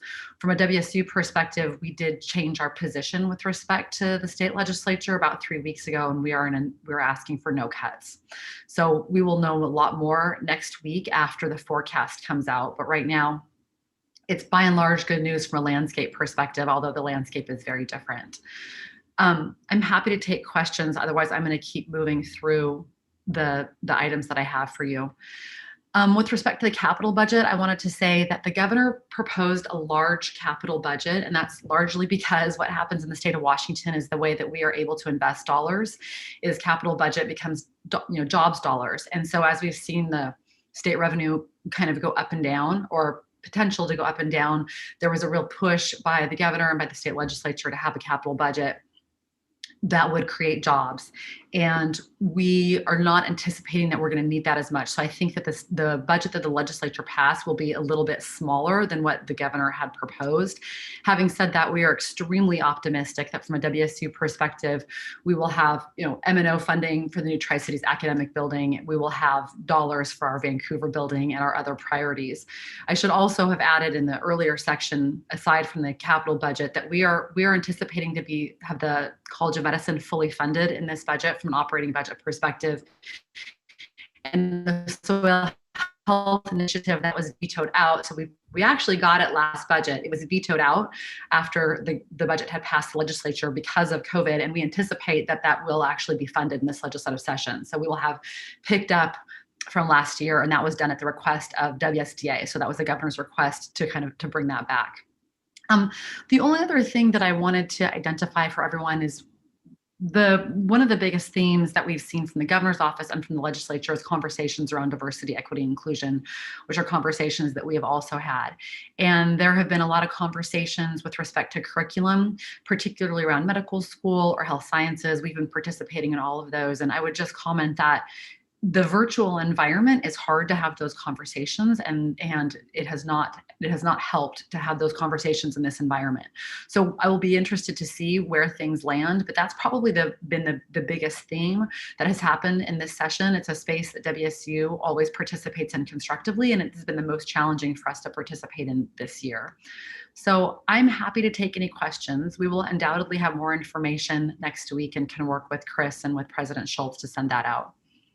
Yeah, Colleen, when you were starting to talk about the prospectus for full funding for the medical school, and either the bandwidth on your end or my end was quitting out. So could you repeat just that one section, because it was sort of going into garbledness? Yeah, sorry. We anticipate that we will be fully funded for the medical school. So just for everyone's reference, this is the last year that we are asking for funding for the medical school, which will go into our operating budget that we get from the state. And we have been asking for full funding, and we are expecting that we will receive full funding for the medical school. That's what I hoped you had said. So that's great. Yeah. Any questions for Colleen? Yes, Yuki. Regent Cerna. Oh, sorry. Yeah. Yeah, I'd like you to, could you elaborate a little bit more on the difficulty of having the conversations about the diversity equity issue? Yeah, so I haven't been participating in these directly as much. There are a series of bills that have been pertaining to diversity, equity, and inclusion. So they're primarily to medical education curriculum, where we are already compliant. So everything that's been proposed from the bill's perspective with respect to medical education, we are already compliant. Diversity training for students, faculty, and staff, we are pro on this, and we've already been incorporating many of the new requirements. The governor has put forward, and I believe has already signed the bill for a diversity task force. We signed in pro on that. We already have identified who would participate. I think that for those of us, and I would certainly defer to Regent Sims and to many of you who have worked in and around Olympia, the conversations become very fraught in Olympia on public policy matters anyway. And the conversations around diversity, equity, and inclusion are emotional this year for very good reasons. And the legislature and legislative leaders are bringing them up appropriately, and it's hard to have them by a Zoom. Yeah, I think that's the issue. One thing, oh, go ahead, Regent Sims, yes. The Dr. Danielson's he's now at UW, School of Public Health. I think he's practicing there. He's a faculty member there, but he's also practicing in the medical school. Yep. And his issue on racism resonated pretty substantially. There were several foundations that left children's over that issue. My sense is that the underlying issue is going to be, how do you address what Ben has said? I mean, he's a icon here in the Seattle area when he says that racism is present and still active in medicine today, in the healthcare delivery system. So my assumptions are that I don't know. I was on a phone call yesterday. With some 4 members of the Senate at the time, and their issue is how to achieve what Ben wants, which is that you're not going to have people graduating from medical schools who have racist attitudes. And I don't know what our thinking is on that, but I think it's the issue the legislature is trying to wrestle with. I think everybody's trying to figure out what the right language is. But I think that people have not gotten over, Ben was iconic. He's brilliant. And when he decided to leave Odessa Brown Clinic and then really whip badly the healthcare system, and he brought cogent issues into play. I'm on a foundation board that's already raised it and has decided to fund University of Washington's work on the issue of racism in healthcare. So it's not going to go away. I think the real issue will be, how does WSU, through its medical school, because I think we have a really good one and really good leadership, join that discussion so that we are part of it and not going to be looked at as, well, they're in Spokane, that they can see us as an answer. I think Daryl is very sensitive to it, because I talked to him about it last year, and has really strong feelings on our medical students. The number of people of color who are medical school students is actually pretty amazing. But somehow or other, I think we have to have an overt, we cannot be subtle about Washington University's commitment on the issue of race in medicine. We cannot be. We can't afford it. Even the healthcare plans now are beginning to look through their own data to see whether there's disparate practices by doctors when a person of color is involved. I know that because I chair the board that's looking at the data, and it shows up in that data. So it's only going to get worse. So I'd rather get ahead of the problem than to be defined, have some solution that won't work well. So I'm just kind of giving you a heads up that this isn't the issue of racism in healthcare is not going to go away at all at any time soon, because of what people are now finding and the data sets and what Dr. Danielson's discussions are. I do not know what he's doing with the U on this, but I cannot believe that he is. He's never been shy about vocalizing his opinions on race. But now it's seeped into everything. I mean, now everybody's being looked at in the field of healthcare on the issues that race is a factor. We know that. Nobody can talk to the cows come home. We all know that the issue is whether Washington University is going to be a change agent or is it going to be silent on that issue. I didn't mean to give a speech. I'm trying to tell you what I think the dynamics are. No, you're right. There were some hearings over the summer with respect to medical education. So we have 3 medical schools in the state of Washington. The University of Washington, Washington State University will graduate our first class this year, and then Pacific Northwest University, which is a little bit ahead of us. And so there were some really challenging hearings. They were not challenging with respect to Washington State University. And I want to give a lot of credit to Dean Tom Koviak and his leadership team.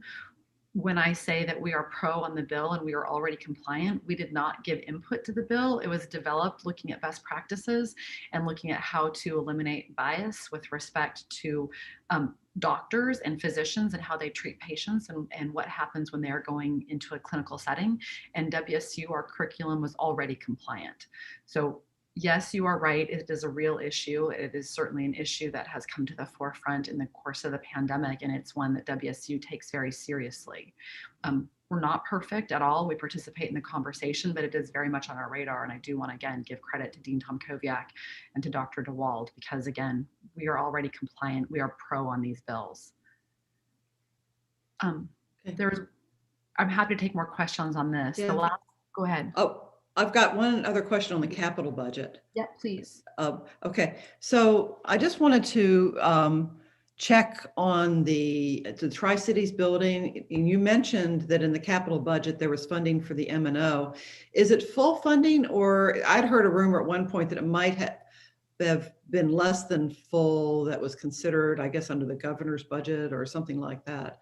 Just wanted to just check and see where things were on that. Because as you know, Tri-Cities has really been short on M&O for the entire campus because of all the public-private partnership buildings. Yeah. So let me just say this. We don't know where we're going to land. Having said that, we are feeling optimistic and hopeful with respect to our ask. And President Schultz, no, we will not give up until the last day. We'll get our ass. Yes. So I wouldn't, the timing of this meeting every year is a little bit, or at least on the 105-day sessions is a little bit challenging because we have this meeting a week before when the budgets will come out for the House and the Senate. So we just don't have very much information. So we can continue to keep in touch on that, but I feel good. The last thing I want to say, and we've had a lot of support from many of you on this, and I want to also acknowledge WSU's leadership team and thank President Schultz and Vice President Pearson. We reinvested in public affairs at WSU. It was something that we had lost in the budget realignment over the past 3 years. We reinvested in it. It's been hugely successful for us. And so when we look at the changing environment of moving to a virtual legislative environment, we haven't had as many avenues for advocacy as we normally have, but reinvesting in public affairs has been a very big deal. It's been very promising. We've used it with great success, both with respect to legislative advocacy, but also in terms of elevating our profile around public health. And I raise that because as part of the federal package, there are dollars allocated for public health specifically that will go to the Department of Health and to local health jurisdictions. And so there's a lot of opportunity for us, for WSU, to be working around public health, around rural public health. And so that will be an ongoing conversation that we're very excited about. And Dr. DeWald and Dean Borgeson and I are working on that together closely. Well, that's great. Well, I just want to express appreciation to you and your team. It's been an extremely difficult year, not just the funding uncertainty, but as you said, the operating in a virtual environment where you can't talk to people in the hallways, et cetera, et cetera. So thank you for all you're doing. And we look forward to future reports and a great budget outcome. Thank you. Thank you, Regent Powell. Thank you. Are there any other questions? Okay, seeing none. Mr. Chairman, this concludes the committee's work for the day. Fly on. Yeah. So thank you, Laura. Great meeting. And right now it is 2:30. I suggest a 15-minute break and we'll resume at 2:45. Okay, thank you. you.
Yes, it's for me, so yeah. Are we muted now? Yeah. No, it's unmuted right now. Unmuted, thank you. I'm asking Cal to let me know when we're live. So don't say anything bad about Stacy. It's that we're live on YouTube. Pardon? We're live. I know. No, but on YouTube. Pardon? On YouTube. We're broadcasting. Yes. Yes. Okay.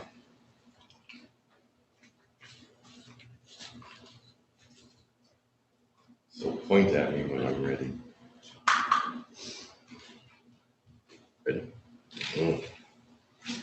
Well, welcome back, everyone. At this time, the Regents will go into the Finance and Compliance Committee, which is chaired by Regent Marty Dickinson. Marty, please. Thank you so much. So this is the fun part of the afternoon, everybody, so buckle up. It's very lively. Stacy's got all kinds of fun things planned for the day. So we do have a very full couple hours here, and we're going to try to get us back on track a little bit from a timing standpoint, but please know we have breaks built into the next 2 hours. So we'll give everybody time to catch their breath and refill their water or get another cup of coffee. So Stacy, let's start, if we can, with our future action items. And I think just for the ease of it, Stacy, I'll have you go through all 6 of them. We don't need to go back and forth. I'll just turn it to you for this section. Okay, great. If you'll permit me, I'm going to share my screen, and I'm hoping that that looks good. I'm still learning to navigate how you look at people and see if they've got questions, but I think it will help us get through this. And I've been tasked with helping to get us back on schedule. So if this is okay, what I would like to do, and especially I'm aware that we also have some new regions, and I just wanted to talk through these items. In March is when we do a lot of our future action items for our tuition and our fees. And basically we're putting you on notice that we may be bringing back tuition and fee. Well, we will be bringing back tuition and fee rate and allocation adjustments at our May meeting. So this gives you an opportunity to get a heads up. What you'll see in these next 6 items is we have 2 tuition rates that have already been proposed, as well as we're bringing back a parking rate item. Mary Jo and I will walk through these, but I will go ahead and get started with the tuition and fees. And just to let you know that the Regents have the authority to authorize tuition and fee adjustments. And current legislation allows resident undergraduate tuition to increase by no more than the average annual percentage growth rate in the median hourly wage for Washington for the previous 14 years. I'm happy to tell you that's actually a number that's given to us. We don't have to calculate that. We don't have that number yet, and that's kind of the difficulty between the March and the May meeting. We don't have that number yet, but generally it's been between 2 and 2.5%. And then those same limitations aren't put on the non-resident or the graduate rates. But just so you know, last year we proposed an increase of 2.5%. It was for undergraduate resident and non-resident, and I'm sorry, undergraduate residents, as well as non-resident and graduate students. So again, that is something that will be brought forward. The May meeting. I think it's helpful for you, and I apologize if I'm making you dizzy. I do recognize that this is in your packet, but I thought it might help if we managed it this way. Is this column here shows you what those current annual rates are for undergraduate residents and so on. And I will point out that the College of Medicine is proposing a 3% increase, and that was part of their plan that they presented a couple of years ago. And in addition, our online MBA and our executive MBA program will be proposing a 2.5% increase. But these items up here, when we will go through a process with student hearings and other things before we bring that back to you at the May meeting. Are there any questions on that? Stacy, can you speak, my question is actually centered around faculty and knowing that this is a very new and uncharted area of doing everything virtually. And if we potentially are looking and need to do some kind of an increase, there's clearly going to be some significant challenges there just based on, what we already know. Education and the way in which our students are receiving it is different than what it has been. But what are the expectations, and maybe Greg can speak to this a little bit based on his peer set. I'd like to understand what the expectations are of faculty in how they are showing up, if you will, how they're accessible, and is there some guidelines that have been put together, because I certainly know I have 3 children in college right now at 3 different universities, and there are some that are getting an interesting experience that I'm not sure I'm really getting my money's worth, and then there's some that they are getting, and it's going above and beyond. And so how are we guiding our faculty around this? Elizabeth or Greg, do you want to answer that? I have some thoughts around the delivery in general and the costs and things like that, but I would ask you to comment. I'm happy to do that. What I can say is I started my position on July 15th, and at that point we were in major pivot mode to offering a robust and high quality instructional experience for our students. And, there was no rule book to switch on that dime. And our faculty are typically not required to report. They're on 9-month contracts. So they were all working furiously over the summer on essentially redesigning their courses. And our academic outreach and innovation group is our instructional technology group. They were working with faculty, some of whom had done some remote learning, but this isn't just, you take what you do in the classroom and stick it up on a website. It's really a comprehensive redesign of how you assess learning outcomes, how you assess whether or not the students are getting what they need, offering new supports, et cetera.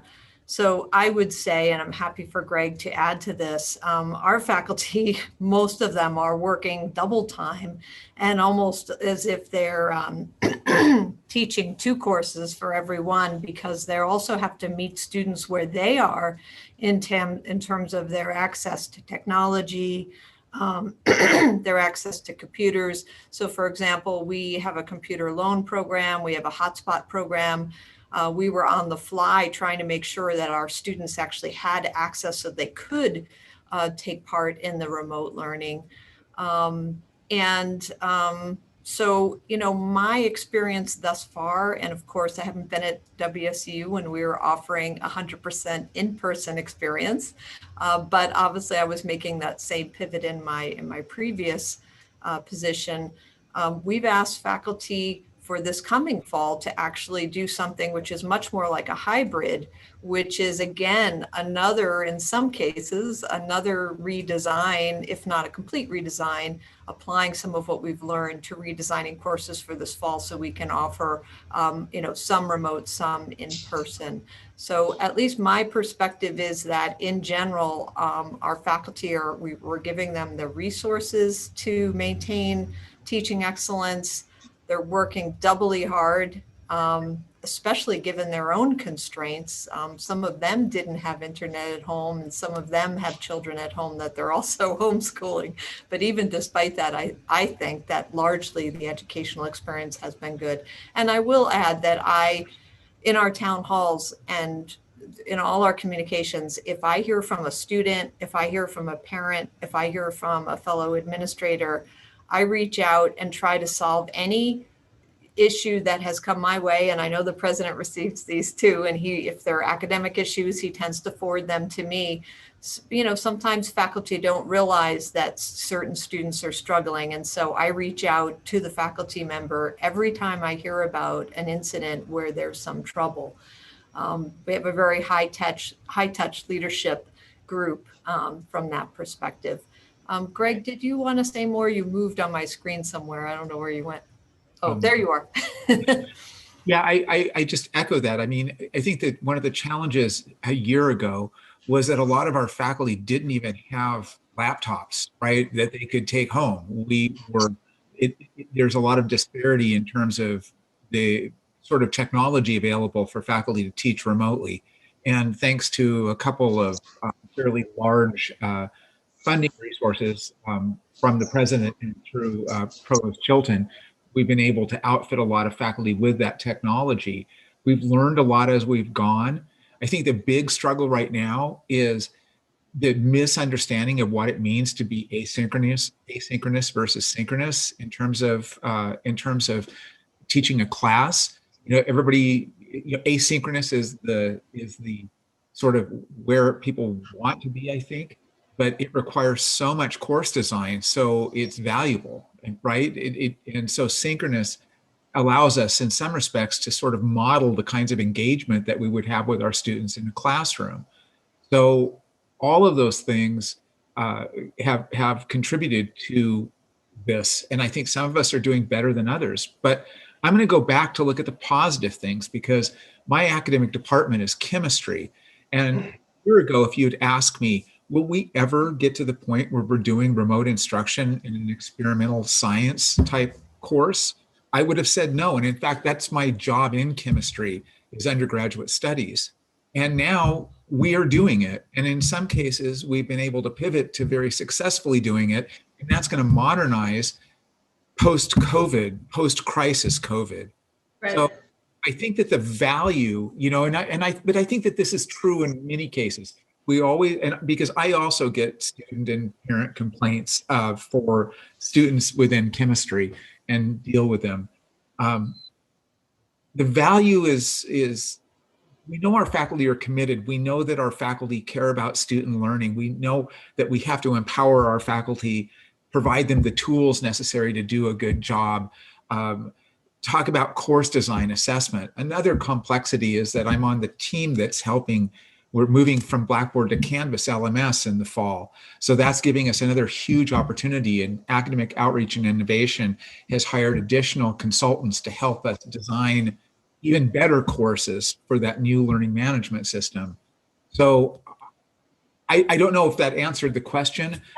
It's helpful. It's context that I just don't get, right, as somebody from the outside of it. So I appreciate it. And I certainly don't hear it from I'm not getting that feedback from the WSU side of things at all. It's just interesting experiences, when you have a child that says, I'm watching a video. I never ever see my professor. My class is a video. And then the next one and I think to your point, to Greg's point, understanding, like that's your point, right? Until you shared that, I didn't understand that the modeling is really trying to give them a different experience. It's not about the video. It's about being able to deliver the content. And video is not enough. It has to be a comprehensive course design. Like for my lectures, students can watch it. I encourage my students to be synchronous, but I also record it. And I try and make as many modes available to my students in the course I'm teaching this term. And I think a lot of people do, but we always can improve in our course design, always.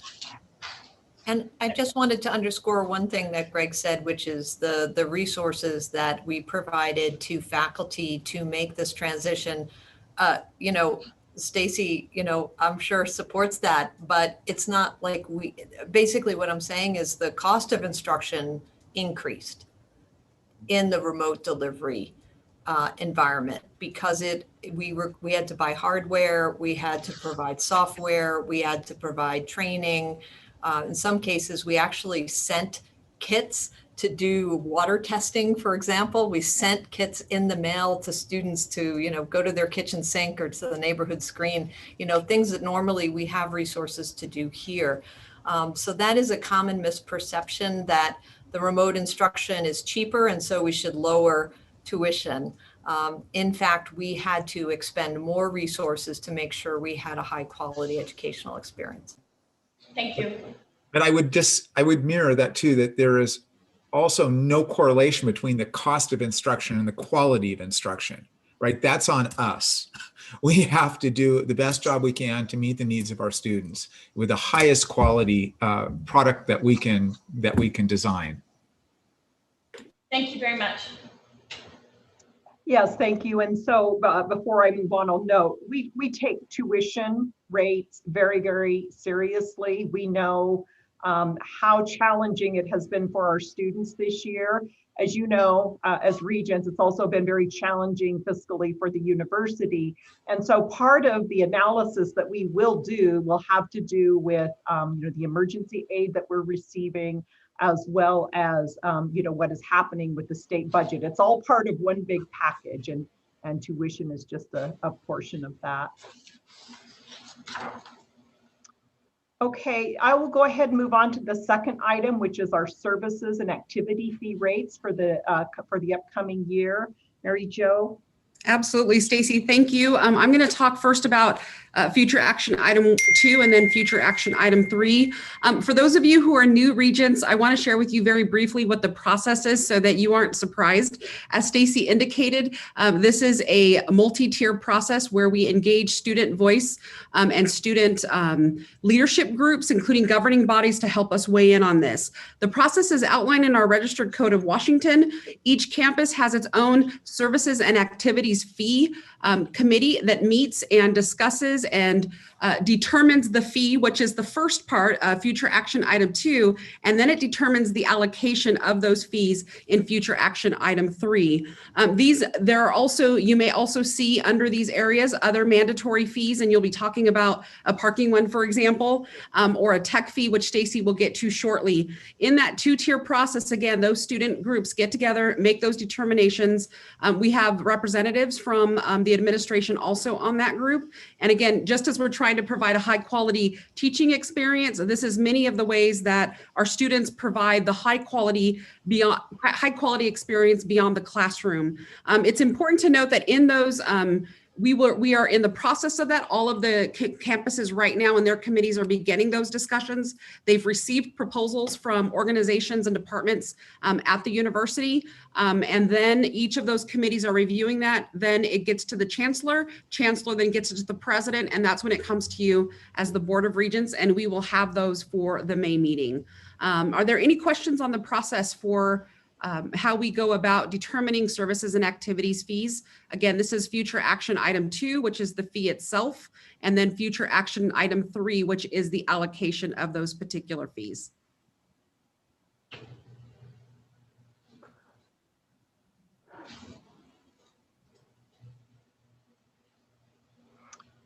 Okay, if there are no questions, then I'm going to go on to future action item 4, which is the WSU Pullman undergraduate technology fee. And the process is just as Mary Jo described it, is that student group will get together to discuss what the needs are. And this is a fee that is exclusively used for technology resources for general student use. It's at $20 currently.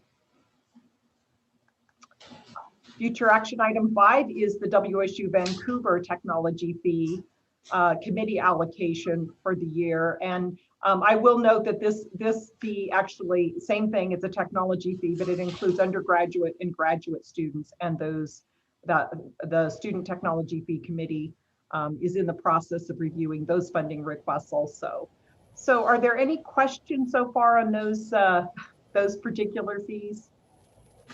So Stacy, just out of curiosity, is when we say technology fee, is that for the most part Wi-Fi connection kind of thing, or is it more than that? It can be more than that because it's based on what the students at that particular campus feel that they need, anything that's lacking at their particular campus. I should note that those are the only 2 campuses that charge the technology fee. Well, I pay close to 200 a month and mine works about half the time. Which is why I'm here today, to be online with y'all. Okay, now somebody please alert me if you see a question because I've got a lot of screens open and I might miss it, or just speak up. I will go ahead and discuss the last future action item fee. And this is a proposal that actually, for those of you who were Regents last year, we brought this to you, this very same proposal to you as a future action item for approval in May. And it was to seek approval to increase parking and fine rates on the Pullman campus. Currently, the president has delegated authority to increase up to the consumer, the CPI index, Western index, and hourly rate increases that don't exceed 5 cents per hour. So that's perhaps something we want to look at in the future, but we have kept those increases fairly low over time. Obviously, we canceled that request due to COVID, but those fees are very, very important for doing the parking maintenance and upgrades on our campus. And so we decided that this would be a time that we would need to bring it back for consideration. Obviously, parking has lost a lot of revenue, during the COVID year, as has most of our auxiliaries, just simply because if there are not students and faculty and staff on campus, then those revenues suffer. But we do have quite a bit of deferred maintenance in parking, and we want to make sure that we're able to get some of those done. I should also note that this being a self-supporting activity, we also have a 15-member task force that consists of faculty, staff, students, and they definitely go through a rigorous process of evaluating these rates. Our last increase was 3.1% in 2019, and then prior to that, 2011. I should also, there are attachments here, and I don't know if they show up very well, but it does give you a sense of what those proposed rates are for the different the different permit types for permits, daily rates and hourly rates, and what that increase would be. These are in your own packets. So again, this is a future action item. So if you have questions on particular ones, on this sheet, we do note that it has been about a 3% average increase over 5 years.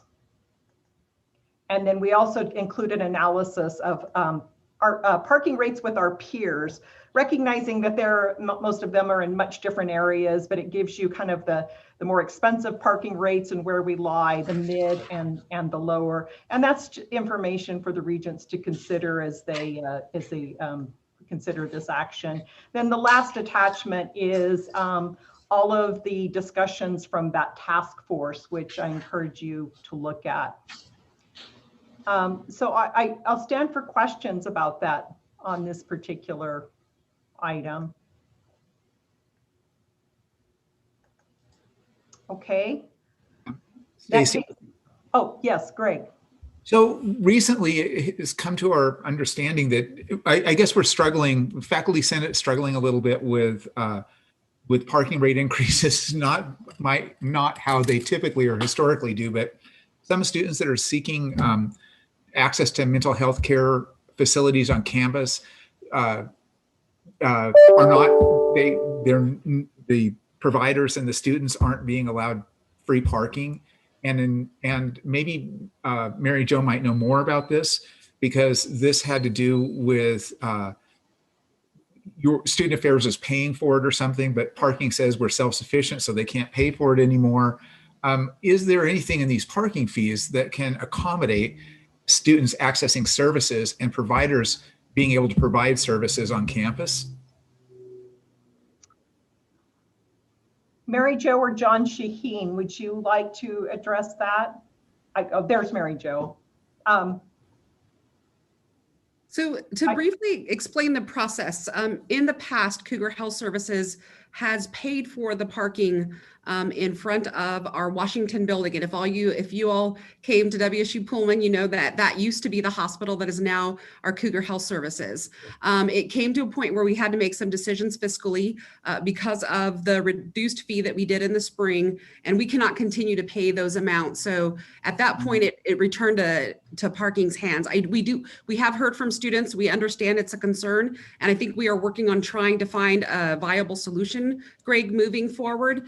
But again, this is part of the cost of operating a university that most folks don't understand. John can talk about how much a parking space costs versus what we actually net in terms of revenue. And so that would be the overall explanation of what happened and how it happened. John, did you want to add to that?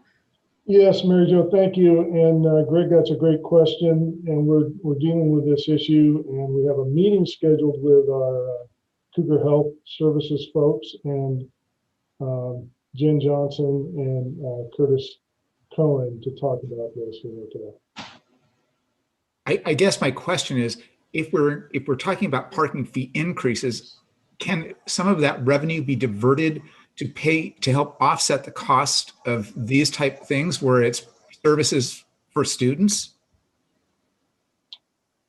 Well, I think one of the things we're going to talk about is what are the possible sources of backfill for this particular function. So. Okay, thank you. Thank you, Greg, for bringing that up. And Stacy, can we count on you to carry that forward for discussion and evaluation? Sure, it is already under discussion, so we will continue that. Thank you. Okay, if we're ready to, I'm sorry, Arlie? Oh, no, that's okay, Stacy. If it's at all possible, I know that the health sciences campus actually also had a similar increase like during my president year last year. And of course, students, they're not very happy about like increases in fees that they have to pay. But is there any way that we could possibly itemize at least the improvements? I think that helped a lot in the explanation, just the transparency that a lot of students like want to have, where like if we are raising the fees, if we tell them like, this is going to coat, the new dirt lot that we have, so that like when you drive in, you're not having to risk like driving through like 15 potholes and like, oh, okay, that's where the money's going, like, or something like that, like at least to give them like an understanding, because I think that's the main thing that they want is like to understand like, like, oh, why do I have to pay this? But if you tell them like, okay, now like, the parking lots are going to be so much better because it costs exactly this much money, and like this is how much we need to raise to get to that point, then like I think that will like ease some of the things. Of course, not everyone's gonna be happy, like it's more money that they have to pay, but I think it will at least ease a lot of the students like and give them a better understanding of like why we have to pay these things. Because of course, like a lot of them don't understand like these things, like Mary Jo said, they're just like, oh man, another $50 that I have to pay. But if you tell them like this $50 could possibly save you possibly like your tires an extra like year and a half, where like that I think they would understand that a lot better. Thank you. That's great. That's a great suggestion, actually. Yes, and we do through those task force present a long-term capital plan for parking, and we will bring that forward with this proposal at the May meeting, because there is a long-term plan as well as at the Spokane campus there is. Great suggestion, thank you. Okay, with that, then we'll move on to the action items, and let's see, we have starting with FY22 housing and dining rates. Thank you, Stacy. So we typically, I want to, for those of you who are also new Regents, I want to outline for you a little bit of the process. Typically, housing and dining rates go before the majority of the other rates, including tuition, because we are often having to set to our first year students what those numbers are going to look like, or any students who are living on campus, whether it's our apartments or our residential facilities, what exactly they will be paying for the coming year so they can begin to plan that. And so our cycle actually begins in November when we do our our future action item, if you remember, and then we come to the action item when we have sealed on that. I'm really pleased to announce to you today that we are not going to be doing any increases in those rates. There are a variety of reasons for that this year. As we looked at our bond covenants and ability to cover the increases of costs that we currently have, we believe, based on the feedback from students generally, that they would like to see these rates maintained for this current year. We typically would convene our board, which is a housing and dining advisory board. Due to COVID and due to a variety of factors, including me having to adjust our budget on a regular basis due to the reduced occupancy that is allowed under the guidelines, we were making those fiscal decisions. We will convene that board again one more time in next fall as they look at the rates for the 22-23 year. But wanted to outline for you, again, this was a recommendation based on feedback given to us by student leaders and students themselves about the need for us to be cost conscious this coming year. And on the page, I believe on page 3 is where it outlines our current costs, as well as for our residence hall, our single student apartments, as well as family apartments. Yes. Sorry, I'm a little bit slow on that. There you go. Okay. Let's go on to the revised service and activity fees for these refer to the current spring term. Exactly. And so what I want to also remind the Board of Regents is that in the fall, you saw and approved several of the revised services and activities fees. As a reminder, President Schultz and I and several of our senior leaders received a request from students to consider what our current services and activities fees are in COVID-19. They had questions legitimately about if facilities aren't being open or aren't utilized, what is that cost ratio that they should be incurring? And so we had a series in fall that were done, and these are the ones that are moving forward with spring. So you have in front of you an action item that's related to revised services and activities fee for this current year. There are 3 that we are looking at specifically. It is WSU Spokane, which is recommending a revision downward by $50. Tri-Cities, which is recommending a revision downward by $64, and WSU Vancouver, which is recommending a downward fee by $50. And again, most of the other campuses already did this work in the fall. And what you're seeing right now are those other campuses that chose to do this work in the spring after they were assessing what their fiscal scenario was. And then the next action item, Stacy, do you want me to just head on to the next? Oh, sure. Perfect. The action item that follows this is the allocation of those fees based on budgets. Every time that we do a budget adjustment or a fee adjustment, budgets have to be modified as well. And so what you'll see in the documents that are attached include those revisions. WSU Vancouver was the campus that was able to, within its current budget, because of their reduced expenditures elsewhere, did not need to do allocation changes or revisions to that. And so we wanted to provide those to you as a part of what that looks like moving forward. And I will note that these agenda items do have attachments that provide additional details that I encourage you to look at. And then the next action item is number 4, which is a one-time revision to certain mandatory fees. One of the pleasures that I have as the Vice President of Student Affairs is helping the 11 governing bodies that we have on the Pullman campus, including our Student Health Advisory Committee, our University Recreation, CUB, Transportation, which we just talked about, also has an advisory group, but they are working through mandatory fee changes and reductions, including across all of our system. And so all of our campuses have some level of this. In addition to some of the changes that were requested for our S&A fees, these were also the mandatory fees that were requested.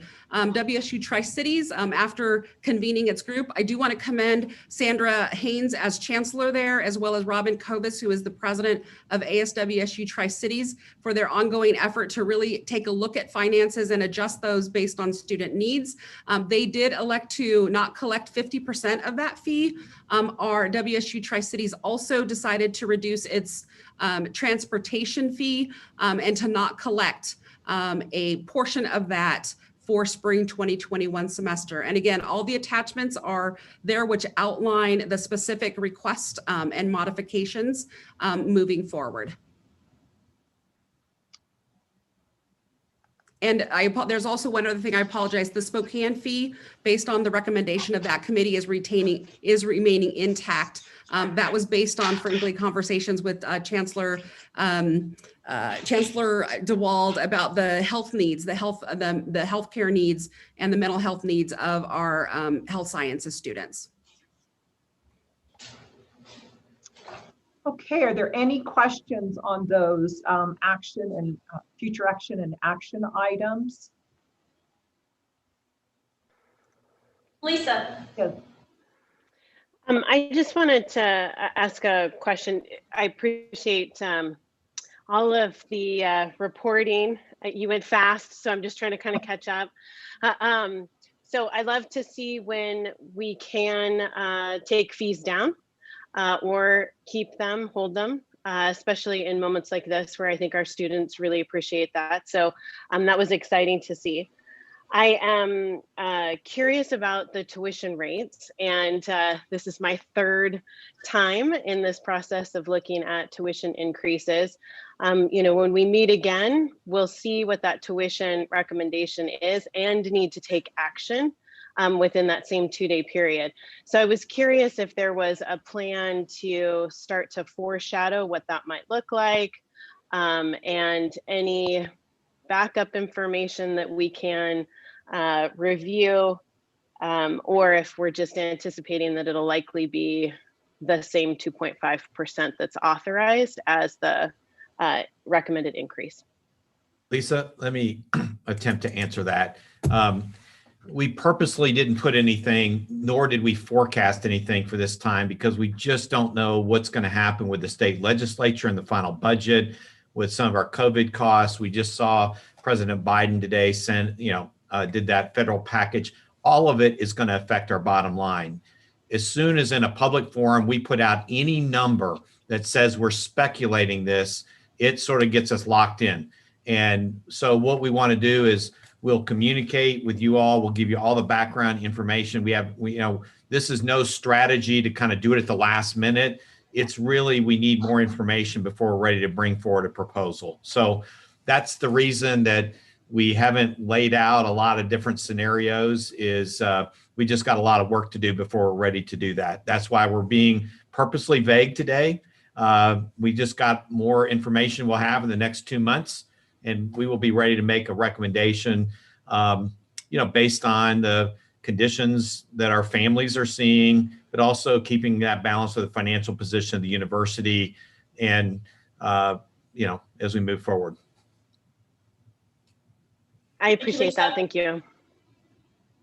Other questions on these action items and future action items for Stacy or Mary Jo while we have them on the call here with us? Mary Jo, it's good to see you.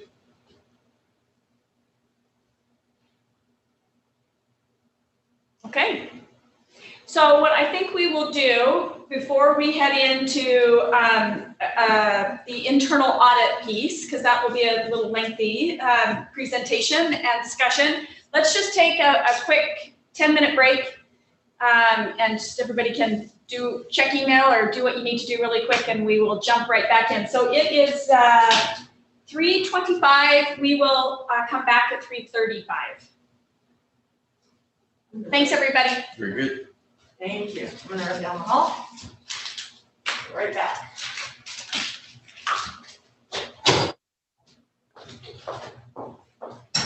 So I was gonna kind of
Monica.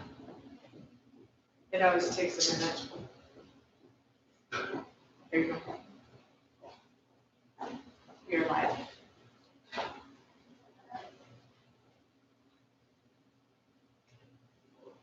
Okay.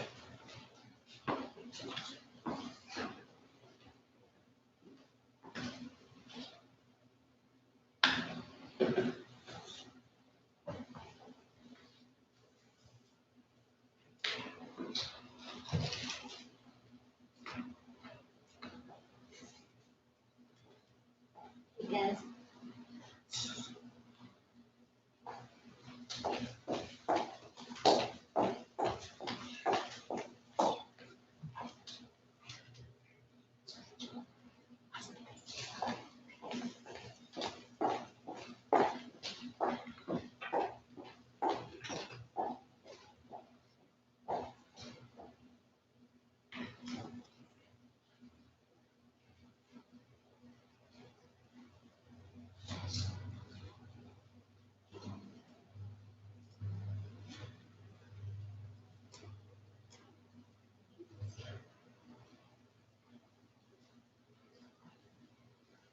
Okay, we'll go ahead and get started again. Thanks, everybody. We've got most everybody back here.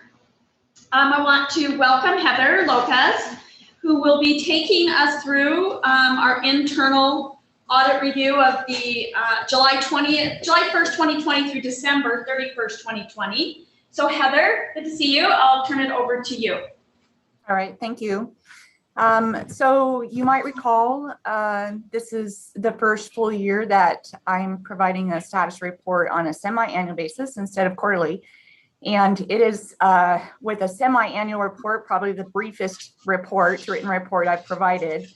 The first half of 2021 has been significantly dominated by advisory activity and external audit liaison activities. That a few of those I wanted to highlight for you. I thought you would have some interest in knowing a little bit more about. So the three areas that I really wanted to talk about a little bit more: Workday, how it's going, and our role. Also those external audits, just to touch on a few of them. And then in the advisory area also is ethics, some new developments in that area. So related to Workday, we've reported, my office has been engaged, obviously not in developing the processes or the controls, but we've kind of been behind the scenes for the last 4 years. I think in some capacity and reviewing business processes, working with the different groups, hearing about what is going to be implemented in Workday, kind of evaluating it with a audit eye, looking at significant gaps and providing feedback to management on modernization. And at the unit level, we hear a lot from folks in the finance community, going to the trainings, the FAQs, hearing the updates, all of that. And it's really just been in an advisory role. We have not taken on formal auditing of any of the Workday transactions or even the transition process. We've been just on the edge, really just kind of assisting as we've gone along in this process. And part of that was purposeful. One, from our audit perspective, we can provide insight into control gaps when we're seeing significant ones. We've looked at many of the processes that are there. But also if we audit, formally audit those processes or are engaged in designing the business processes, then that impacts our ability to audit them down the road. So just kind of advisory, standing on the periphery. It's been good as we've gone along, good relationships with the folks that are working on it. And as Matt has provided in his regular updates, it has been a huge lift for the university community, but I would agree with him that we're beyond that valley of despair, at least from feedback I'm getting on the folks I'm working with. And though Workday went live in December and January, like I said, we're not auditing the Workday processes to date. And we have purposely not been auditing some of the regular things that we do in our audit plan, like continuous audits, while the university was going actively through this transition. Almost felt it was a risk to the university if we take folks away from that activity. Let's, just assist on the sidelines through the process. But we're gearing up now. We're getting ready to get back in there and start auditing those transactions. And per our regular planned activities, we're going back into a lot of the continuous audit areas that we focused on in the past.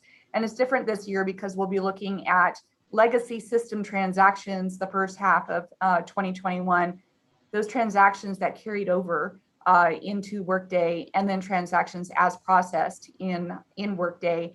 We're starting the field testing in May, still giving a little bit more time because there is still some adjustment university-wide, but actively doing that testing not for another 2 months.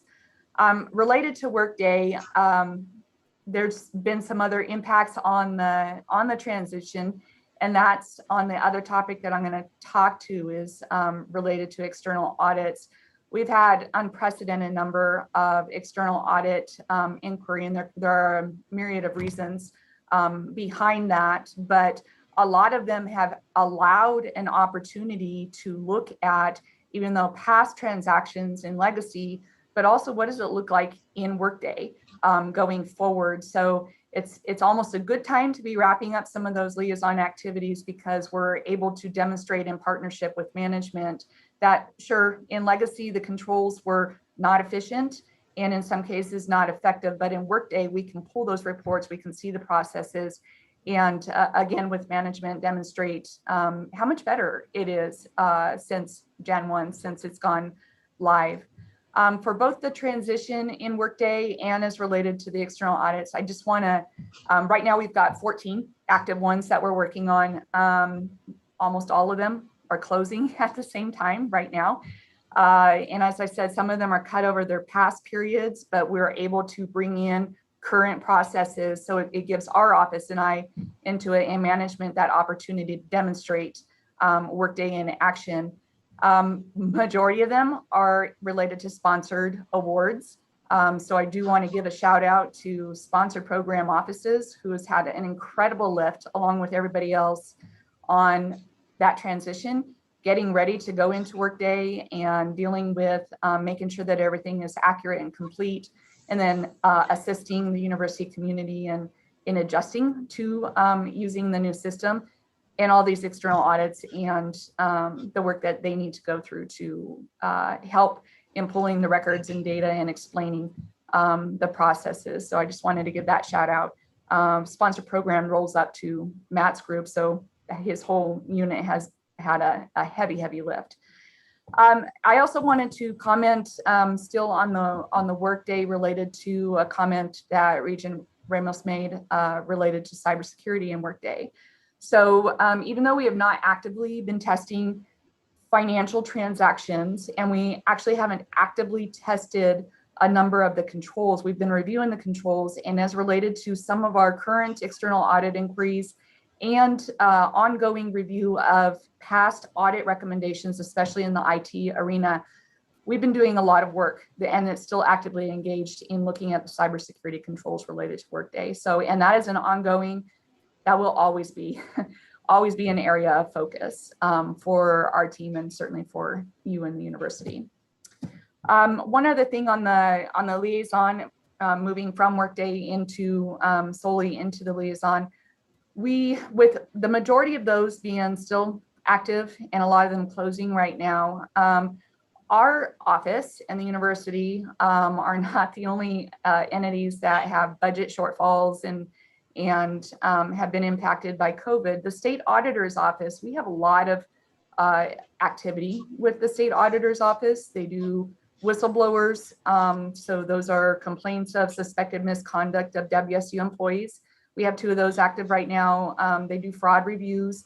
The accountability audit, which has been active since February of last year and has been extended twice. So they anticipate the end of field work now, not until June 30th of this year. Single audit was expanded to include CARES Act funding and financial aid, and also the financial statement audit. When I say that our office is liaison with most audits and investigations, That's one that we don't. We're not a liaison on, and that is really in the finance arena. And Matt and Stacy are going to be talking about the results of that audit next in your informational items. With regard to one of the external investigations with the state auditor's office, one is a whistleblower, and our office is charged in the liaison to collaborate with external auditors and make sure to facilitate the process. They get what they need and then assist management through that. Make sure that what the auditor is concluding is factually correct. Their opinion is theirs, but we need to make sure that they have the right information to come to that conclusion. On whistleblowers, the entire special investigation division at the state auditor's office was cut, disbanded, and went through reorganization in November and December. And with our two active whistleblowers, they reached out and asked us, my office, to take over one of their investigations. With our caseload and with everything else going on, I would usually say probably not a good time. But we went ahead and agreed to take on that investigation. So that's added in as a whistleblower and one of our internal investigations. And there's a couple reasons for that. One, statute does provide for the state auditor to refer cases to agencies. And what that means is the agency has to approve to take it on. And we're basically doing the investigation on their behalf, and they report on it as if it was one of their investigations. It's not unprecedented. We have done that before. It's been about 5 years since the last one that our office took on. But the biggest reason why we agreed to take it on, even with the caseload, is it's been outstanding since last February. And we received in our office similar complaints against the subjects of that investigation. So we're going to perform our internal investigation at the same time as the state auditors and properly separate the particular issues that came to us instead of the state. And we think that'll be more efficient in getting that one closed. We just received this back in December, so we're pretty close to closing that one up. I want to mention that one because it's a little unusual. Again, it's been at least 5 years since we've done one of those. The other external audits, like I said, they're all kind of closing up at the same time. And then the last thing that I wanted to touch on briefly was in ethics. And as most of you know, since I have been here in this role, I have carried the hat of ethics advisor for the university. For the last several years, I have been communicating in the annual report that that's problematic. It creates an inherent conflict because I'm charged with, as ethics advisor, giving advice to individuals, individual employees, and guidance. But on the other hat, investigations. If there's an ethics complaint, I investigate it. And also in my audit role, my primary audit role as your internal auditor is to evaluate and provide assurance in ethics and culture at the university, which is difficult to do when I've got a significant role in providing guidance. So been communicating that in the annual report for several years. The recommendations I've made in that area have been either take ethics advisor out of my office, independent from my unit, or get independent review and assurance of ethics and culture at the university. The university has, as you know, hired a chief compliance officer as of last April. And just recently, this month, in fact, the compliance office has hired an ethics advisor. So it is now completely out of my office.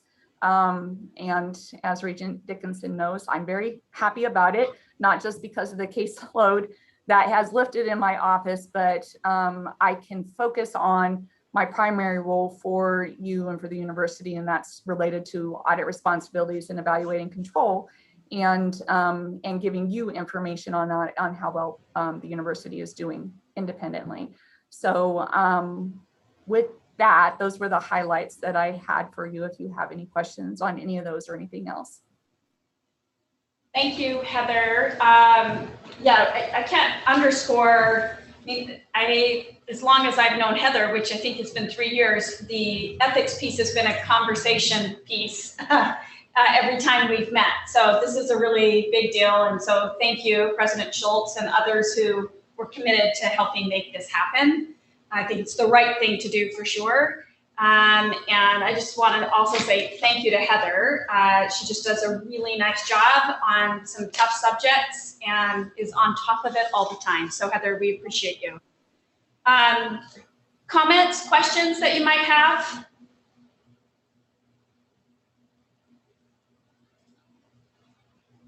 Anybody, Greg, could we know the name of your really pretty dog that's there? Her name is Callie. She just turned 7, and we're rehoming. We're her second home. She needed a rehome, so she's still pretty fidgety, and we're working on it. She loves to be. She's not getting shipped away like President Biden's dogs to Baltimore. She got shipped to us. Right.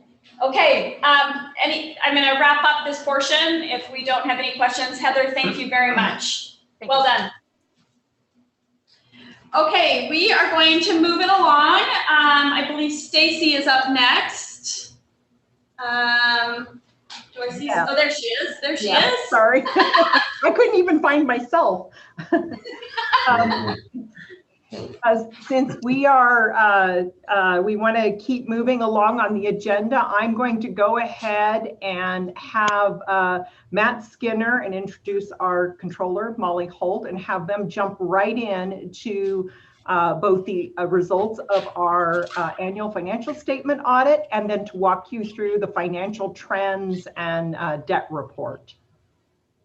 Okay, thanks, Stacy. Thank you, Board of Regents. Would it be appropriate just to do a time check? If we can wrap up these 2 items in 7 to 10 minutes, is that adequate? Would you like us to be a little shorter than that? No, 7 to 10 would be outstanding, Matt. So I'll just start the timer now. Okay, that's good. Start that and we'll start running. This is great. Let me introduce Molly Holt, who's with us today. She's our university controller. Grateful to have her as part of our leadership team. For the information item that's in your packet, you'll be aware that the university has a university-wide financial audit, as well as 8 other financial statement audits for our auxiliaries and our related units. We're pleased to report that all of those audits were completed for fiscal year 20 with clean, unqualified opinions. Unqualified opinion means good. No findings or issues in that report, which is outstanding for a university of our size. Want to recognize Molly and her team for their hard work. Also, the staff in departments across the university who day to day are managing financial activities accurately and with great care to make sure things are done right. I'd like to just advise the board as far as audit services go. We have released an RFP for a new audit firm. This is a best practice for institutions to rotate that audit firm relationship. We haven't rotated firms for many, many years. So we're excited to see what those proposals look like from different accounting firms. We're hopeful that by perhaps being able to find one firm to do our audits, all 9 of those, maybe we can find some efficiencies and synergies as one firm is doing all that work. Also, kind of just excited to see what FY21 audit brings. You know, everything's new systems, new processes, new controls, and a new audit firm. We think we'll get a really fresh take on how things are going and probably lots of opportunities to improve.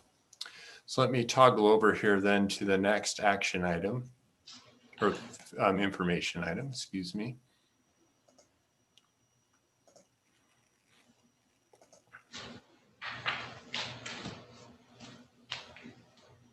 And we'll just jump through this kind of quickly, hopefully not make anyone motion sick as we do.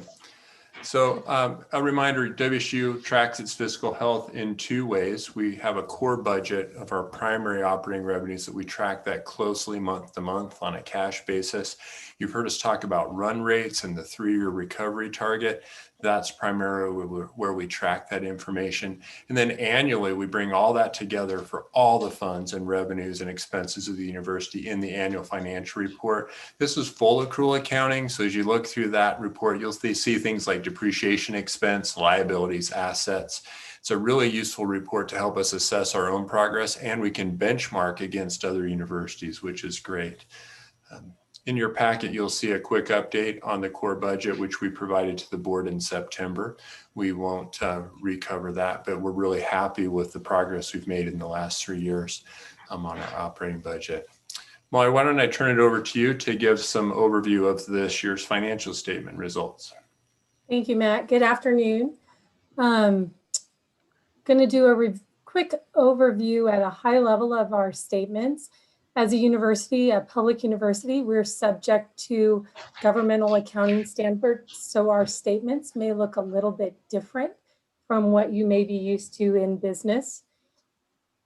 So we do have a statement of net position that's pretty much a balance sheet. So I'm going to go over with the time frame we have at a very high level, and then ask that if you have would like detailed information, it's covered in the management discussion and analysis, which are pages 11 and 25 of the financial statements. There's some good information at a more detailed level.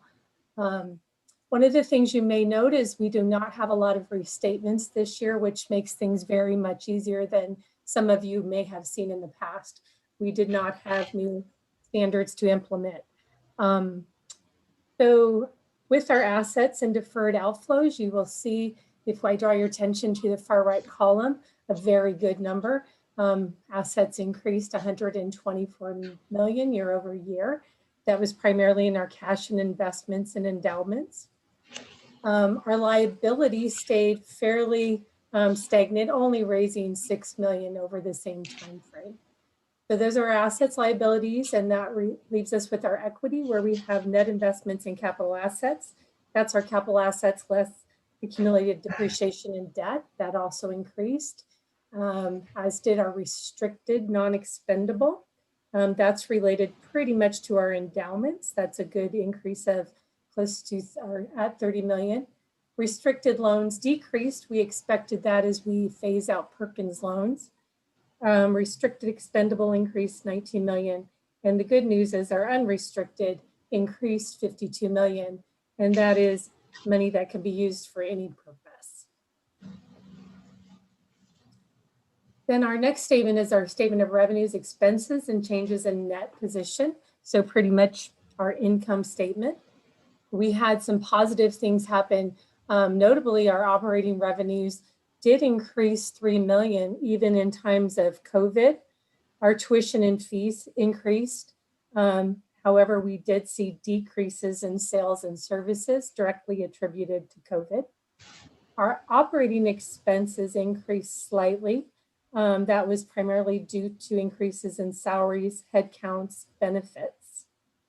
Our non-operating, we had a large increase in revenue. The CARES funding of 19 million is reported as non-operating. So we saw a large increase of that 30 million. That was also, we had increases in our state appropriations. That all led to a net increase in our net position of $15 million. Okay, all right, Molly. Boy, we are doing this. We're making this fast for everybody. Great material to look over here. We started probably about the time of President Schultz's arrival to really focus on benchmarking and our financial health. I'd like to highlight just 3 areas of benchmarking that I thought would be interesting. The first here, this ratio looks at our cash and investments compared to our operating expense. And it tells us how long could we run the university if we didn't have any new revenue, if we had to live off of our cash reserves. See that number for 2020 went up slightly. We're at 0.33, which means we could run the university for 4 months. That's a nice trend. We're a little behind our peers, but it's good progress. We also look at revenues in 2 ways. This is a measure of how much tuition we waive or discount for our students. This is not a perfect calculation, but it is consistently calculated across public universities, so we can benchmark here. You can see the last 3 years, we've been in that 39–40% on this calculation, slightly above our peers. And then the last ratio that we thought might be of interest to the board, this measures our operating margin, which is operating revenues to operating expense. And this is quite a curve on that line, isn't it? That's quite a trend there. We're in the positive now for the first time in 6 years, for 2 years in a row, which is really good. That means our revenues are covering our operating expense, and we're right in the ballpark of our peers. So that's really positive trend on that ratio. Some of the big takeaways from this really quick overview. great work by the university to focus on the financial recovery, building some reserves. We've shown great discipline in our debt activities to make sure that we're only taking on external debt when there's a dependable revenue source to repay that. We're grateful for this discipline the last 3 years. It is certainly helping us deal with what are challenging fiscal challenges coming because of COVID. And of course, the adoption of the new integrated financial planning and forecasting that we previewed back in September, Stacy will talk about that today, we think is a real positive. Okay, I'm checking that stopwatch, Regent Dickinson. I think we have 1 minute. Yeah, well, thank you to both of you. I'd like to just pause for a second and see if there are questions or comments from the board before we jump into the debt profile piece of it. I mean, I think it goes without saying, congratulations for the audit and no findings. That's, you know, considering everything that has been going on and the transition and evolution you guys have done with Workday. And I mean, this team just is a bunch of rock stars. So thank you very much. It's really, I mean, kudos to all of you. It's well done. This has not been an easy journey.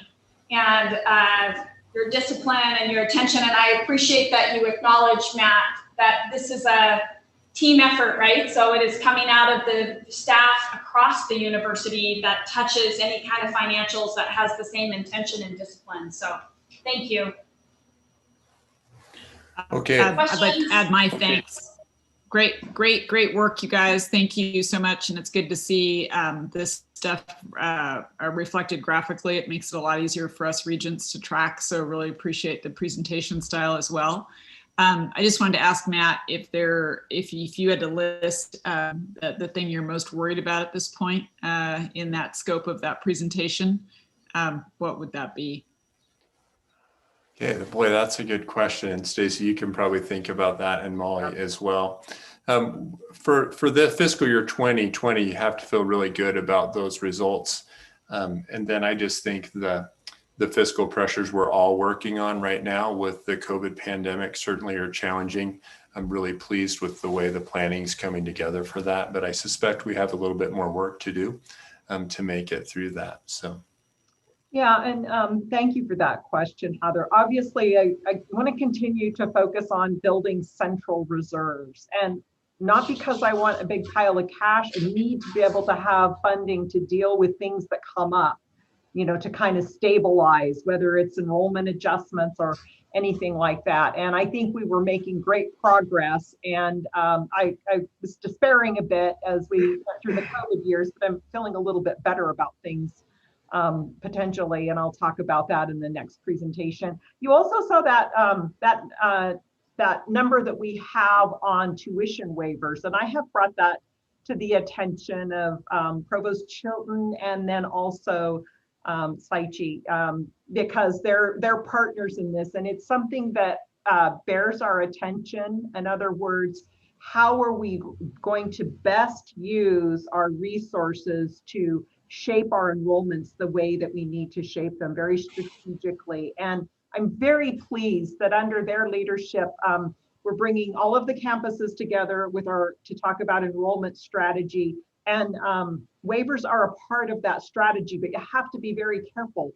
You know, a strategy includes, you know, if you're waiving a lot of tuition for non-residents, maybe are they need-based? And, you know, you want to use that tuition revenue to help more need-based resident students and things. So we're really delving into that data. And I feel like now I have some partners who are pretty interested in this. And I think that's an area that we do need to make some improvements on.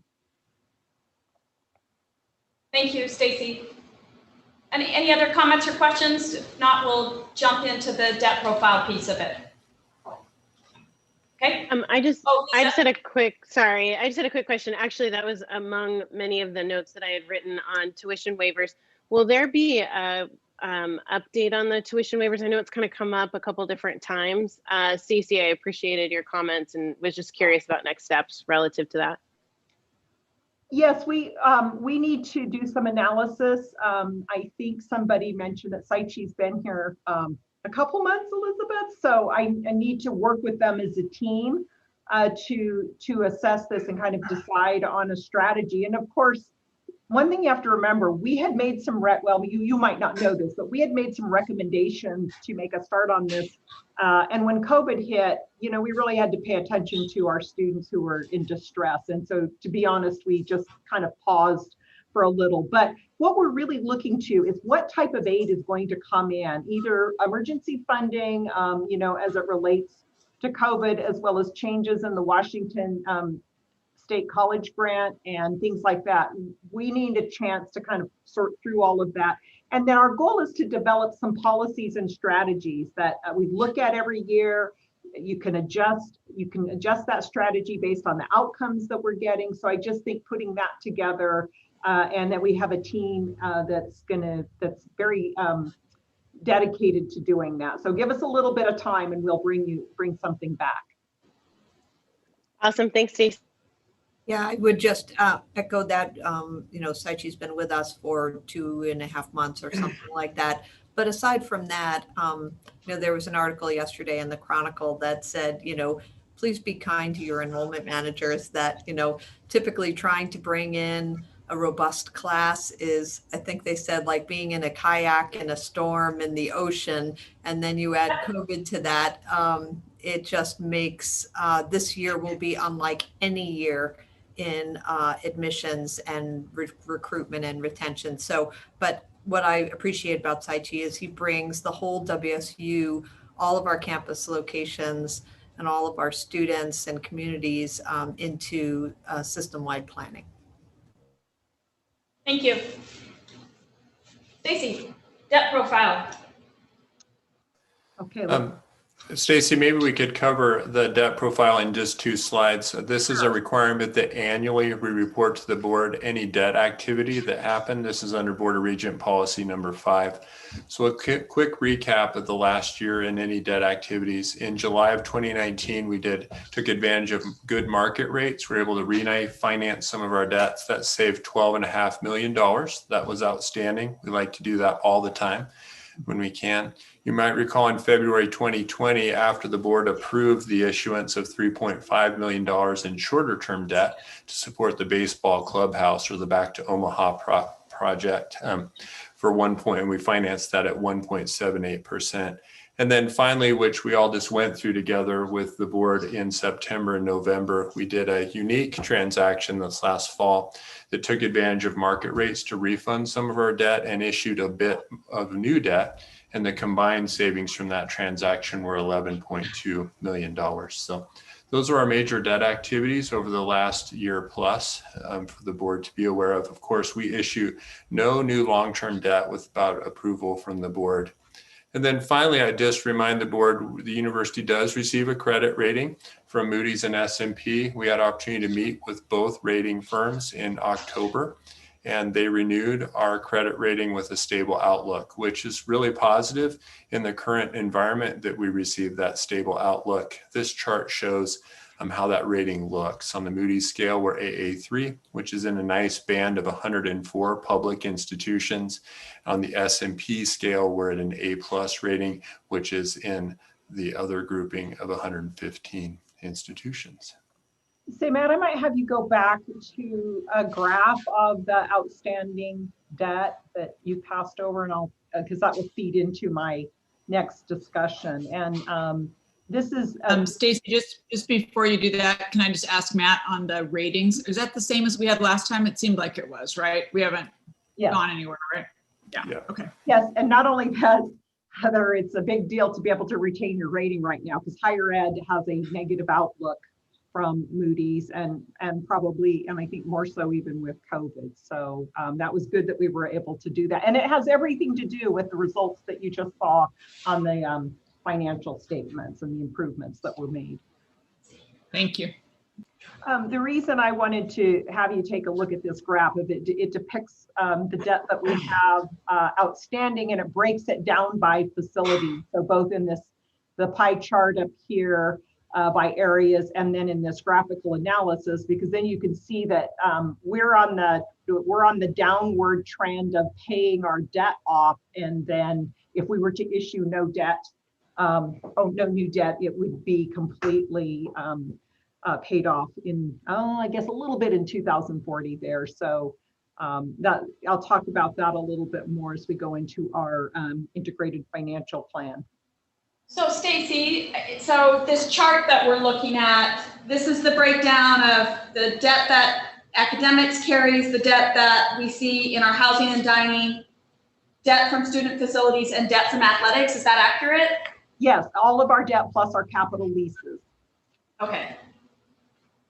So our largest starts with that. Can you explain student facilities? Are we talking physical buildings?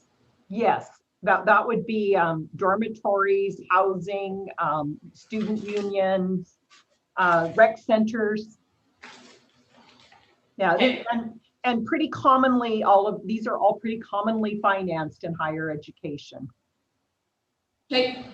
And then my last question is, with the 11.2 million of cash benefit that we received through the refi of things, does that come into the university unrestricted? Is it restricted? And where does that money sit?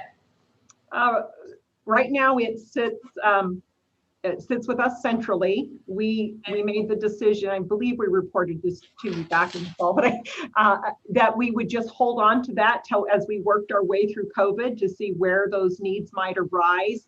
And in fact, again, I will address that in our next two items. Okay. Talk about some plans for that. Thank you. Questions for Stacy on this, you guys? Okay, let's just keep moving, Stacy. Okay, so now we'll go into the next item, the integrated financial plan or forecast, excuse me. We presented something to you in September because literally we were like, what's going on with all this COVID? You know, we made the decision that our classes would be delivered remotely in the fall. And so our staff, budget staff, finance staff, we started developing a model to give us, I would call it, you know, worst best cases. We were running about 5 different trends of what if this happens, what if that happens. And wanted to give you an update of where we are right now and some of the things that we were thinking. At that point in time, we were projecting about a $54 million loss in revenues for the fiscal year based on what we were seeing with the, you know, not having with housing and tuition and all of that. And I want to remind you that included a 10% reduction for all university departments, because that was based on the information we had received from the state to plan for basically a 3-year 10% reduction. So that 54 million was net of that. As we've gone through both the fall and now have better numbers for the spring, that amount has actually increased to about 62.2 million. And the major changes really include increase in loss of revenue in housing, dining, and student auxiliaries. Again, I think people can understand that as, you know, we were hoping to open more, but then we, you know, we restricted access. And then, of course, going into the spring term with pretty much the same situation. Our parking services forecast a loss of about 2.3 million, pretty much related to the same situation. And then something we'll talk about in this is, and the next agenda item is, we've been tracking, working with athletics, kind of what is, you know, it's almost like every 6 weeks update on what is going on with their budget. But where we landed right now is estimating about a 31.6 million, primarily due to canceled football games across the conference. And again, we'll cover that. What I did want to talk to you about is what's also happened since then in terms of emergency funding. As you know, we received CARES funding, which was back in the prior fiscal year, and you saw our financial results. It truly helped us get through the year. It more or less backfilled a lot of the losses that we experienced in that final quarter of the year, particularly in the housing and dining area. But then coming into fiscal year 21, we just could not, you know, tell what Congress was going to do about any more relief funding. Then when we got to the very end of the calendar year in December, of course, the CRSA funds, or the CRSA emergency package was signed. That's Coronavirus Response and Relief Supplemental Appropriations Act. So we went from CARES to CRSA. And so that package provided an additional about 35 million for the university, 11 of which needs to go into additional financial aid for students. You'll recall that the CARES funding was divided equally in half, that half of that 21 million could go to the university to help us with housing and things, and half went for emergency student aid. In this latest one, that 11 million, you had to spend at least as much on the student aid, and then there's an additional 24 million in support funds. We are going through the requirements. With these emergency funds, we have to be very mindful of how they're allowed to be spent, because they're already starting to do the audits on the CARES side of it. And so we certainly have no shortage of expenses related to COVID release, as well as revenue loss related, to COVID. So we're keeping very careful track of that and going through that, and we'll be assigning that money out to what it needs to cover. As was alluded to, we did get that 11 million in savings from debt refinancing in October. And we do plan to use that to cover these losses. We're kind of batting around, how that can be used. And there's more on that when we discuss athletics also, because most of that refunding was from athletics facilities debt, and some of it was from housing. So we obviously have some more work to do on this, but some pieces of information. You heard Colleen Kerr talk about the improvements in the state budget, meaning while we have retained our 10% reduction for fiscal year 21 and are likely to keep it, because we've received no confirmation that any of that would be off the table or that would be adjusted. We are hoping, very hopeful, that then that next biennium, those next 2 fiscal years coming up, that perhaps those cuts won't have to be as steep going in. We did estimate, based on enrollment trends, that we would probably see a reduction of tuition revenue in the current fiscal year of about 6 million. And now that we have spring enrollments, fall and spring enrollments, we were pretty much right on. That was about the amount that our tuition revenue declined. And then, as you know, you see in my item, I say we're seeking additional relief from the Biden stimulus package, which now has a name, the American Rescue Plan of 2021. And we are given preliminary estimates that Washington State University will see approximately 61 million, of which a slightly more than half of that will again go to student emergency aid. That is all really good news, because all of this can help us get through the emergency. It can help our students.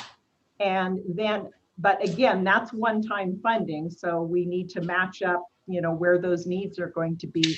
But if we have good news on, or better news on the state budget, knowing that we're probably still going to have enrollment challenges in the fall, at least from what we're seeing, the activities we're seeing now, obviously we're going to be really working on programs to get our students, get students to enroll, either come back or come for the first time. And part of that strategy was announcing that we plan to be mostly in person in the fall, with maybe some adjustments with the large lecture halls. But these are all of these come together in this, how we might fix this, this $62 million situation. So the aid is coming in. And I didn't mention state emergency aid, because we have gotten some funds from that. And I'm told that there's a possibility that there could be some additional funds there. So we're hoping that by our next meeting, we might have, a little more information about how all these puzzles might fit together, and hopefully have year end look better than what we're showing you in this projection here. Those are just revenues and emergency aids that haven't all been confirmed yet. So it's just going to take a little bit more time. Thank you, Stacy. Okay, questions, comments for Stacy? Greg, sorry, can you pull that back up now for me?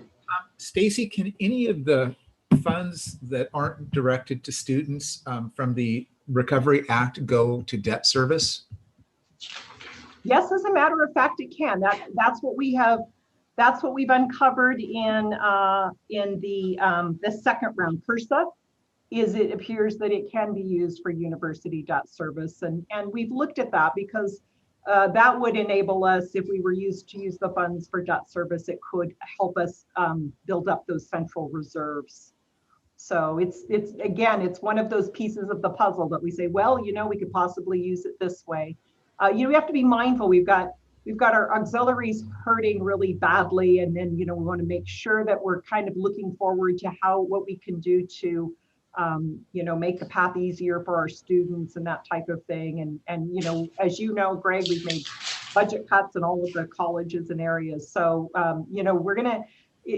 I will say this is a great opportunity. As difficult as this has been, as we put our budget back together, you know, we can use some of these funds to help, you know, leverage some of those activities that will help us recover. Thank you. That's great, a good question and really helpful to know. So, other comments from the board here? Okay, hearing none, we are going to just keep pushing forward, you guys, and move into the next portion of the agenda, which is athletics. So, hi, Pat. It's just weird how that happens, right? They just appear. So I will turn it to Stacy and Pat. Okay, so you have the agenda item in your packet, and I have a slide presentation that does follow what is in the packet. Oh, I guess I have to figure out how to put it into the view here so that you can see it. When I do this, it's going to mean that I cannot, oh, maybe I can still see you. So, okay.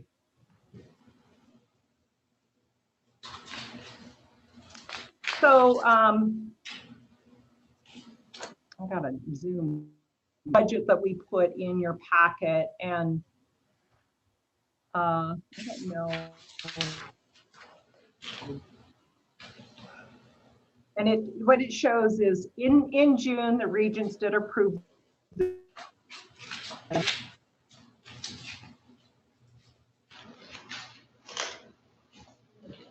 Oh, we've lost you, Stacy.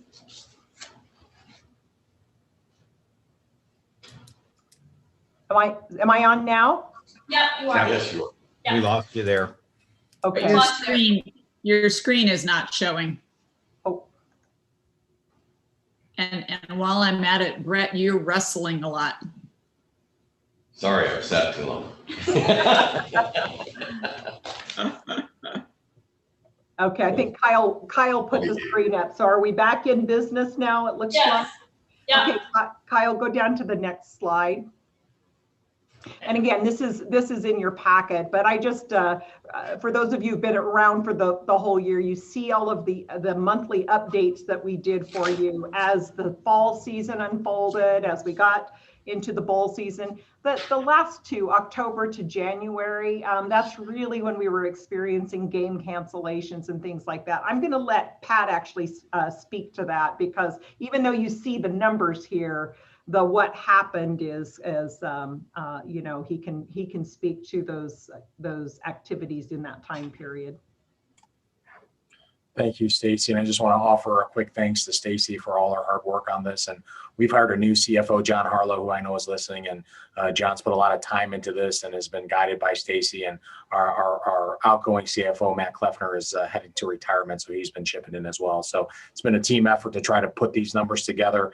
The biggest impact, as we have talked before, is relative to our conference distribution. I guess one of the two, that and ticket sales, but relative to the conference distribution, the biggest impact is we did not play 14 of our 45 required games by TV contract. So as a league, we played 31 of 45 games, which is ultimately about roughly a $70 million loss to the conference.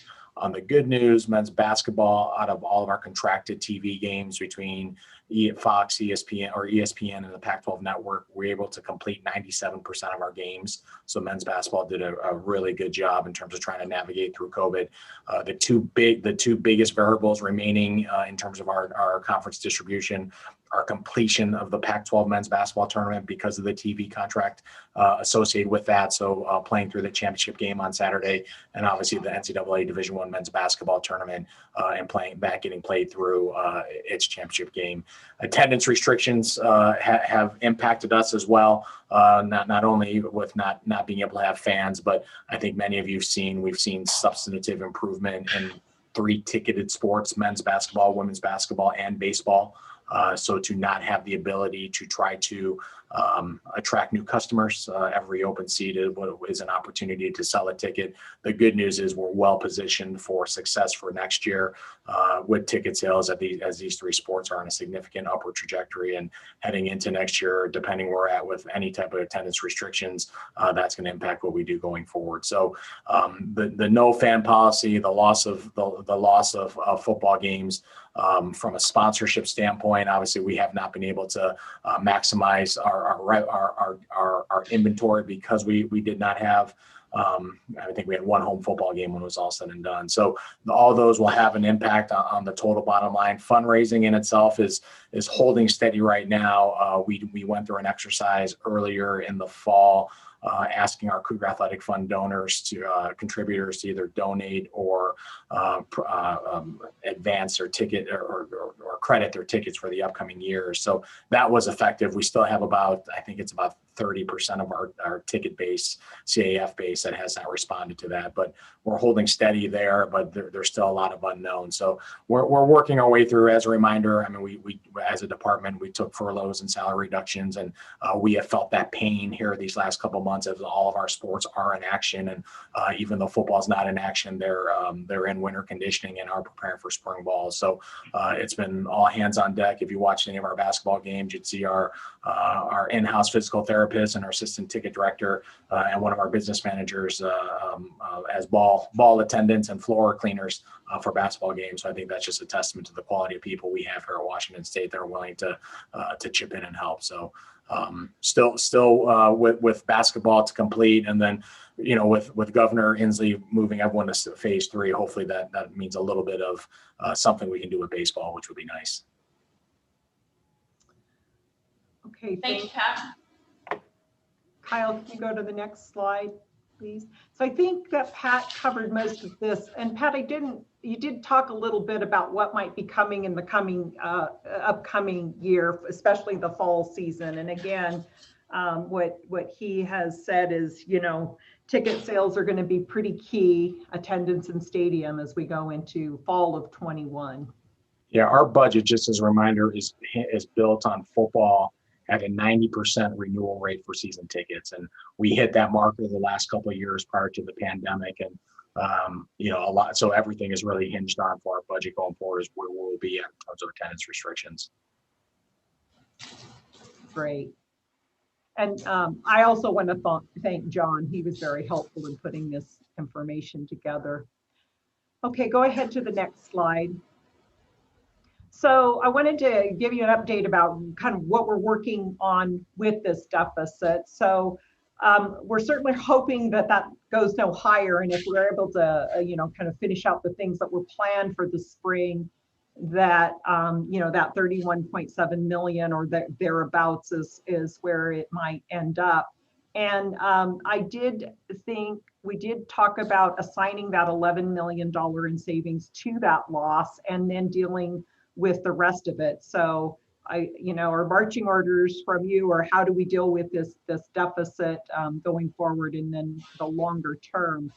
So to that end, we're talking about external, internal, a combination of all of the above to get that remaining deficit to be repaid from future year athletics budget. So think about that is whatever financing it is that we do, that means that athletics has to add that in their budget as we go forward.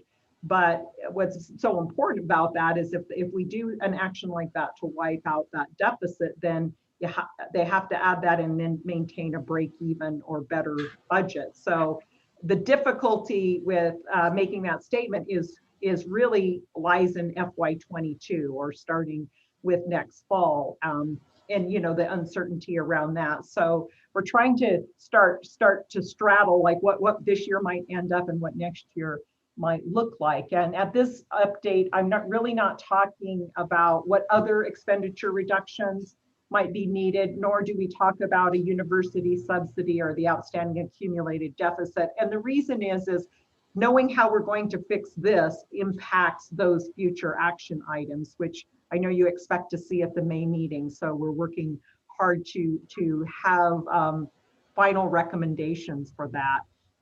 This point number 5, as usual, and you saw it in our last presentation, whenever we have an opportunity to refund debt, refinance at lower payments, do savings, we'll certainly do that.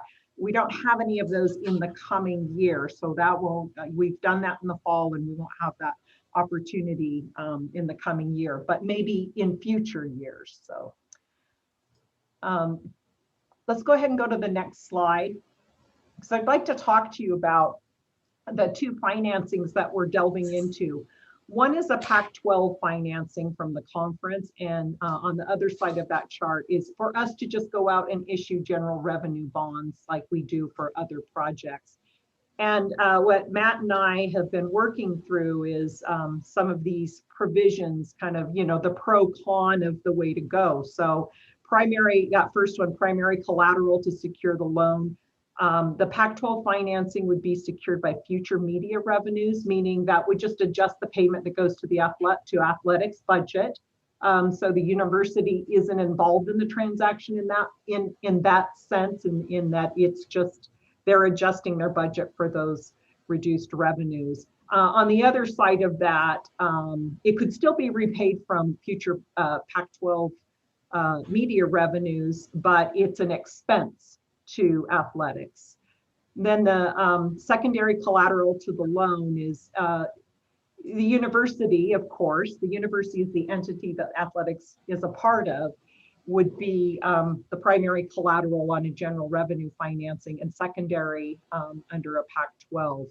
Then we look at repayment mechanics, and I mentioned before that this would just be a decrease in media revenue that would come into that budget line item, or on the other side, a debt service expense, that would have to be put within the budget. All of it impacts the budget equally, but these are the types of things that we consider because obviously there is some, there's some appeal to saying, well, this is the Pac-12 financing, this only impacts athletics. So it impacts their revenues. We're not doing the whole university debt situation. But the other side of that is the rates for the university to borrow have been quite low. And so a lot of our fellow Pac-12 institutions, while nearly all of them are dealing with large deficits for the year, I think most of them are either looking to their own internal reserves or an outside financing because of the favorability of the interest rates. The other thing is, because we think we'll have some certainty about how FY21 will end, you don't want to borrow too little, but once we do this, it's not something that we can continue to do. So we kind of need to land in on what would the amount of that be, because it's going to impact their future budget for not just repaying, but how much has to go into their annual budget and cover that. So we've also just analyzed things like closing costs and likely. Now I want to be clear, we don't have the final terms on the Pac-12. We are working with them. We have meetings going on so that we can close in on this. And we're working with our own financial advisor on this side of it. So our plan is to come to you with a final recommendation on this in May, but you can see that we need to sort through all of these things. Is it on our credit? Is it on our books? And so that's really what we're walking through here. At one point, there was a third option, which is, borrow from yourself internally, but I don't feel as confident about where we are with our reserves to be able to do that. And so I didn't include that in this analysis. any questions right now? I know that's kind of a lot. I just wanted to give you a sense of what we're walking through as we look at our options and this idea of, you know, if we are to solve this, to solve a big current year deficit, then, you know, we need to go forward to, you know, you know, hopefully not have this happen again. And so. Thank you, Stacy. And then there's one more slide. I think there is here. Yeah, I just wanted to, there's other considerations. Now, one is doing a borrowing around the FY21 deficit and leverage that refunding savings for the next fiscal year if there remains uncertainty. All in all, the answer is still, the issue is still that the debt has to be repaid. So it's impacting one way or the other. And then how might this federal and state emergency funding, some of which we're anticipating, but you know, until we really see how we can use that. And I'm not saying here that we would use it to pay for athletics, but how can that help the university and our central reserve so that maybe we would be in a stronger financial position, you know, for the borrowings. And then there's also the future Pac-12 revenue, media revenue. I think it's 24, is that right, Pat? And that maybe if it's great, you know, if I do know that on the Pac-12, I did ask on that financing if there would be any prepayment penalty if they were able to prepay it earlier. And I think it's after 2 or 3 years. And then this last point is, remember, if we do something of this magnitude then, and they end up at a break-even budget, it needs to stay that way going forward. And I know that's challenging. I mean, Pat's got a lot of challenges around, you know, how you stay competitive and all of that. But I think we would all agree that getting this solved and having a balanced budget going forward would enable us to, you know, have less of a concern going forward. Stacy, can I ask one question about the Pac-12 option? I know media revenue has been going down for professional sports just because viewership has been going down. Do we have any kind of risk if media revenue is not what it has been historically? Sure, there's a risk.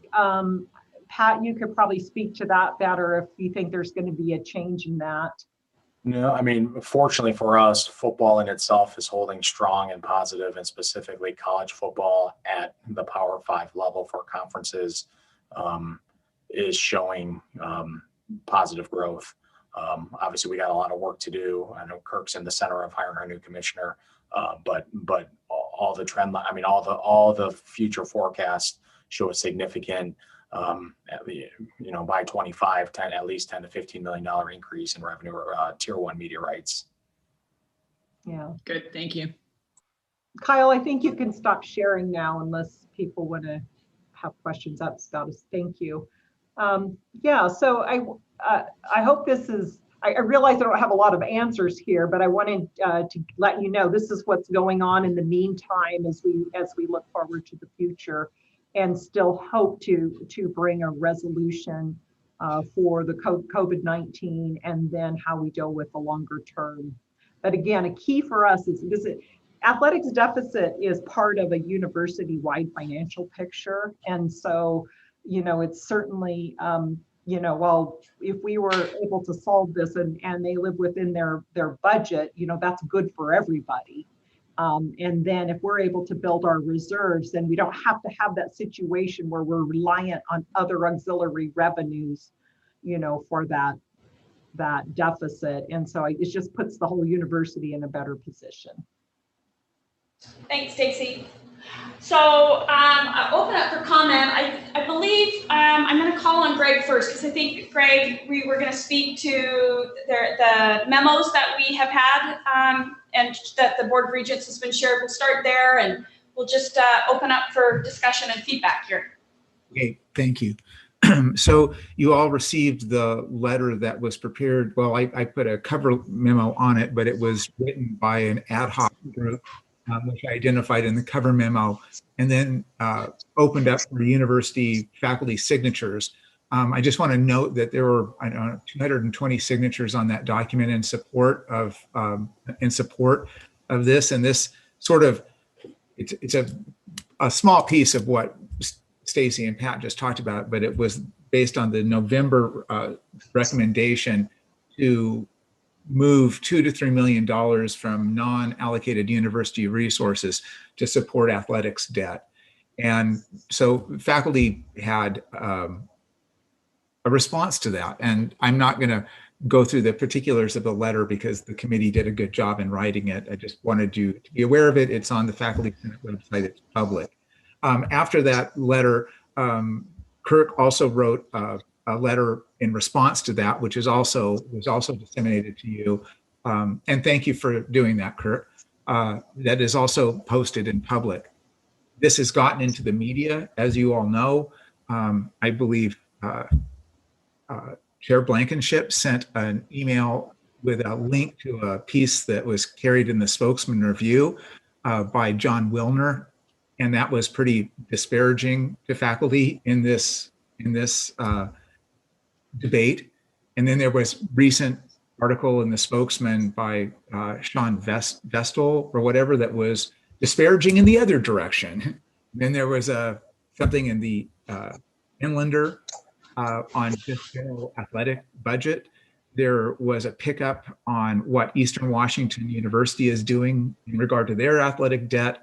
There was the news from University of Oregon and students pushing back against funding their athletic program.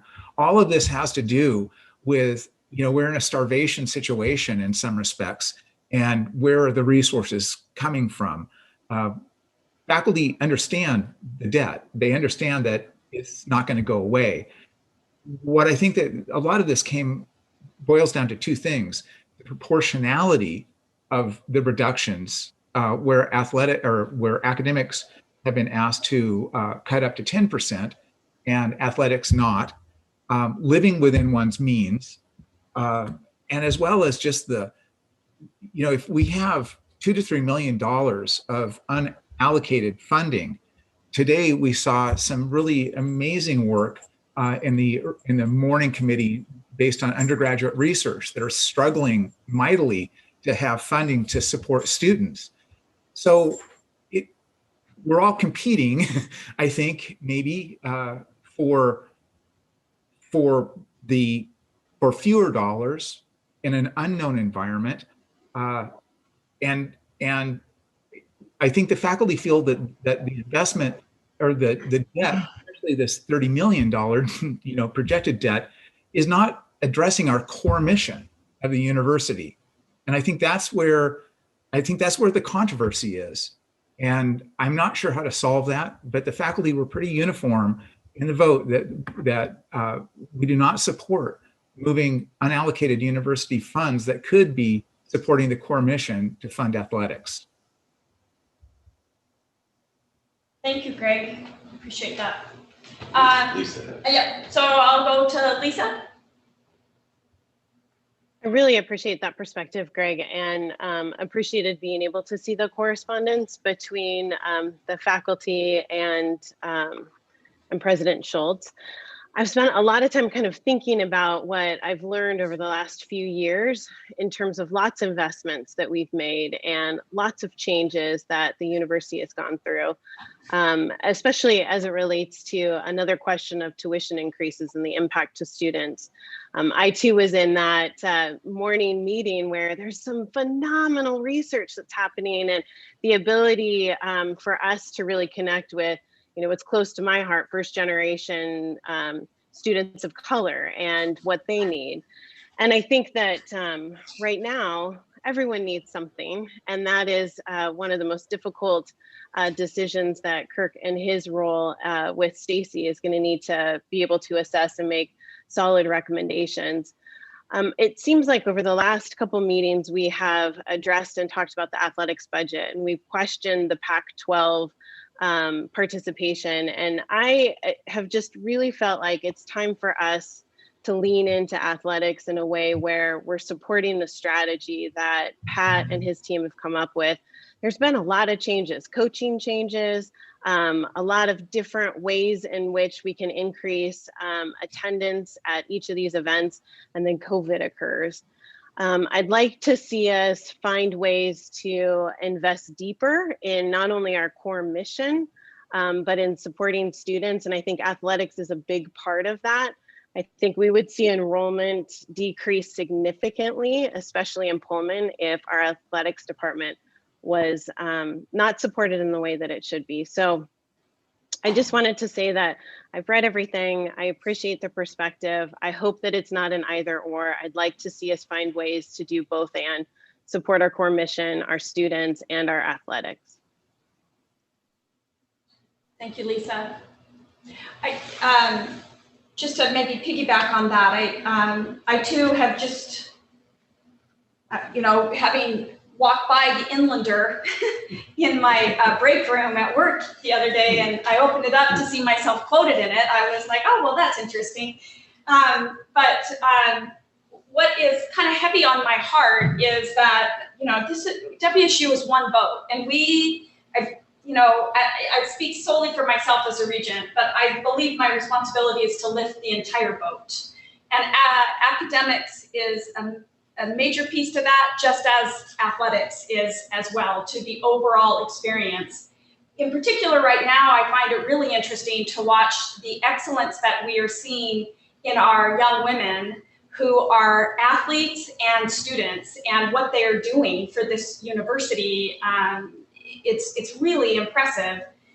But I love the way you position that, Greg, in it's this kind of family, that's competing for very small resources at the moment. And so I know as a regent, I just am fully committed to figuring out how we lean in. I think we have a culture that we have as regents perhaps have a responsibility to try and help people like Pat and Lisa change the culture of our alumni giving, so that if they've had an amazing experience in the School of Agriculture, or they have gotten a chemistry degree from this university, or they were an athlete at this university, or they loved going to Martin Stadium as a student, whatever that might be, we've got to find a way to teach our Cougs to give more. And to me, that's a cultural shift, and perhaps even a really a much more intentional focus on how we evolve giving at WSU. Because I think that's part of the pie that we're not talking about here, Stacy. Everything is on the university to figure out how to nook and cranny every piece and every dollar. But we have an alumni base that we've got to go back out to and really, really push on them, because that, they don't want to see their football team go away. They don't want to be out of the Pac-12, but they want their student to come here and be able to be, in Greg's class, and they want it affordable, and they want this excellent education, and they want the experience. But there's a responsibility that goes with being an alumni. And so I think that's another element that I would really like to see, that I know personally as a regent, I'm going to commit more so to. But I would like us to find a way to lift this whole boat and get out of the divisiveness that the conversation has created, and that we have these media outlets that are kind of slicing and dicing our amazing university and the excellence that we are producing on countless levels that we've heard about today. And that, to me, as a regent, is our role of how do we unify our university and give our academics the confidence in us and what we can do, but also support Pat and what he's doing. I believe 100% in Pat Chun and the plan that he has in place. He has demonstrated through his actions fiscal responsibility without having this giant pandemic. I believe in Stacy. Stacy has a proven track record of knowing and working on this. I think the leadership of Elizabeth and Kurt is outstanding, and I know we can get there. We got to roll our sleeves up and hunker in here and find ways to and continue to be creative. But also, like I said, go back out to that alumni base. I think we really got to think through that. Greg, I see your hand up again. Well, I think, and I agree with everything you said. I think that Stacy and Pat have done a great job. We saw the trends going down. I think with Elizabeth on board as our provost and under Kirk's leadership, we've done great things. I don't think that we say that enough. There's no faculty, there's nobody that's diminishing athletics or its contribution to the undergrad or to the student experience at WSU. I think one of the things is that this is kind of typical of how we operate, and it's a fairly easy problem to solve, in my mind anyway. This recommendation went up on the Regents website, which now is being combed through by the media in advance of the Regents meeting in November. And that piece was picked up by, I think, Whitman County Watch, which then caused a whole bunch of flurry and sort of a knee-jerk response. These decisions sometimes this stuff is done quickly and in a vacuum, and faculty don't, within that role of communication, oftentimes we're informed, we're not part of it. And I think that would really go a long way if we're talking about a family, if you will, and sort of distinctions between the two. Competition is a level of partnership that we're not seeing. Or it's just in its very early stages. So that, I think, communication is really key in this. That's excellent comments. Thank you, Greg. So thoughtful. Other comments from the board members here? And Arlie, I'll call on you just a sec here. I just see a couple other hands up. Laura.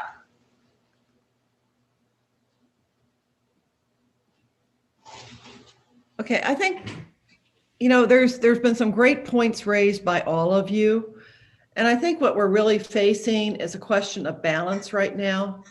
All the things are important. The whole education foundation of WSU is important, but athletics is also an important part of these things. And now I'm the Regent liaison to the foundation.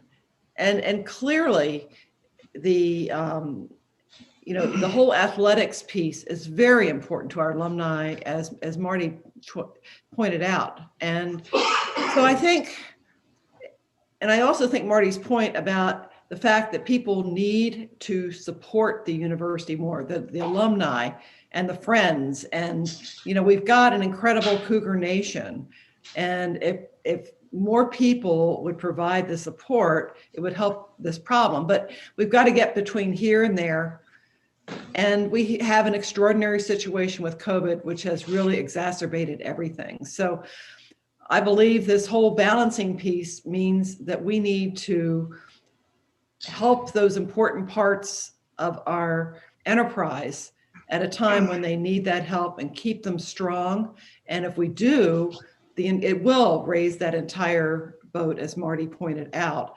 So I really am a strong proponent of doing the best we can to make sure that we remain stable with athletics, with our entire education enterprise as we move forward.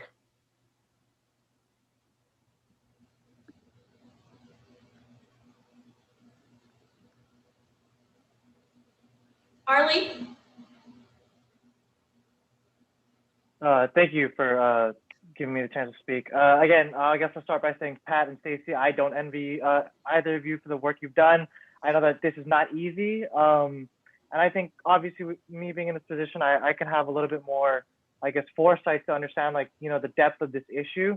However, being the student region, I am supposed to represent the voice of the students. And I think when I reached out to the ASWC leadership across the campuses and they asked their constituents, I think a lot of the sentiment, if I can wrap it up in one word, or I guess in a quick sentence, is that they kind of have the same sentiment that Greg had with the faculty, where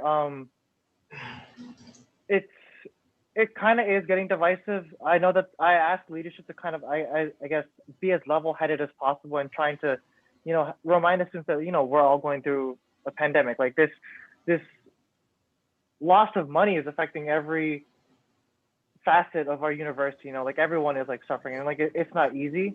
I think what's tough though is that like in the eyes of regular students, it seems like what the money that is missing from athletics is like pennies to them, right? Like, because in their eyes, their budget is so huge, and like those quote unquote pennies could go to different areas and different departments where like that's all the money that they need for a whole year. And the sentiment is that like they feel that it's irresponsible. I think is like the easiest word, because I've actually had the ASWC leadership collect a few, I guess, like anonymous statements. I'm not going to read them to you because some of them go pretty harsh in a lot of detail as well, and I don't think you need to like obviously see those details, but I think for the students it's just tough to say. I'm trying to I guess like speak with the ASWC leadership, and I think we like as the leaders, like, you know, seeing the budget that we have to deal with, I think we understand that like if you need, I guess, like a little bit of a pick me up, I think like we can understand like that. However, I think I do want to harp on that last bullet point that we looked at in your slideshow, saying that we need a commitment to more, I guess, sustainable spending. And I think that's something that the students want, at least the leadership, we want to see if we do, as a Board of Regents, decide to, in whichever way we decide to support athletics. Just because, like I said, the students understand, like, you know, they're going through the same hardships that like every facet of this university is going through. We just want to make sure that this is not like oh yeah, like athletics is priority number one, you know, we're gonna support them and this is like forever. This is our baby. We're gonna, you know. So I think that's just the big sentiment that I'm getting from a lot of the students. Again, I can say that this is not an easy job. I understand that there's lots and lots of money that, you know, is being lost, and that we have to make it work somehow. And thankfully, a lot of the ASWC leaders, you know, we're trying to, I guess, dispel the rage or, you know, anger that a lot of the students have. Just that's how a lot of them are feeling, though. If I can, I guess, explain that to the board. Thank you very much for your comments. Appreciate getting that perspective. President Schultz, I'm going to kind of wrap it up here, but any comments from your perspective before we? No, I appreciate Greg's willingness as our faculty representative to the board to bring forward and be the representative of faculty viewpoints. And I think, as I shared in my communications, you know, there are going to be some times for disagreement between faculty, staff, students, and the administration. And, you know, regardless of what we wind up doing, next Regents meeting, as we approve the budget, we're going to commit to be transparent. We're going to be open. Nobody's going to sort of find out we did something, you know, through other places. And I think that's just the way we got to continue to work. Part of the reason for the fiscal recovery over the last several years of the university at large has been just being open and transparent, having faculty, staff, and students work together on problem solving and getting us where we are.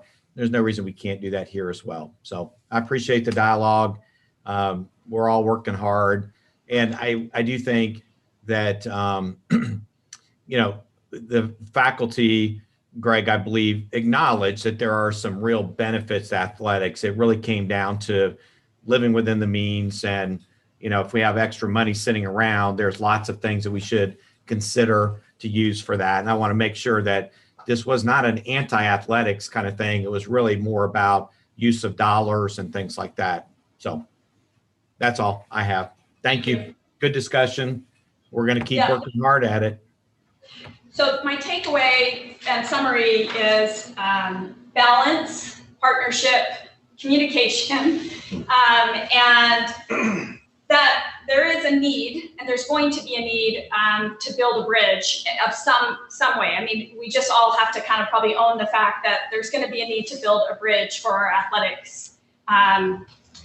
But that doesn't have to, is there a way that we balance that? And is there a way that we bring and we partner with those other entities, whether it's faculty, students, and others across the board, to kind of figure out how we collectively do it?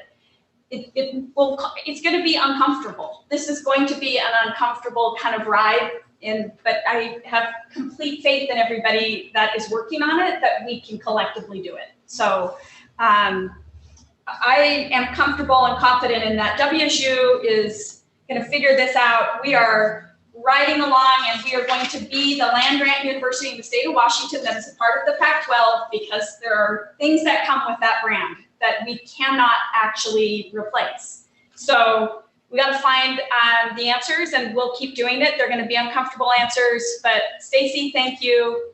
Pat, thank you very much. Greg, your diplomacy and your facilitation back and forth is greatly appreciated here. And your comments today were really, really helpful and insightful. So thank you. It's a good discussion, and it's going to be a discussion we're going to probably have to keep having so that we can all keep coming back to this point of where are we, how are we. In the next 30 days, it might change a little bit. So it's just one of those things, right? So thank you for a really great session. I'll turn it back to the chair. Thank you, Regent Dickinson, for a great afternoon. Thank you all for the discussion. That takes us to the end of our agenda, but we need to sneak in an executive session. What I'd like to do is break until 5:10. Then I will come back and announce the executive session publicly. We'll be taken to a breakout room, and we will hold the executive session. It will take approximately 30 minutes, and which time I will resume a public session to close the meeting. Thank you. See you at 5:10. Great. I'm sweating. Marty, you did a fabulous job. Yeah.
How's it going?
done a really nice job.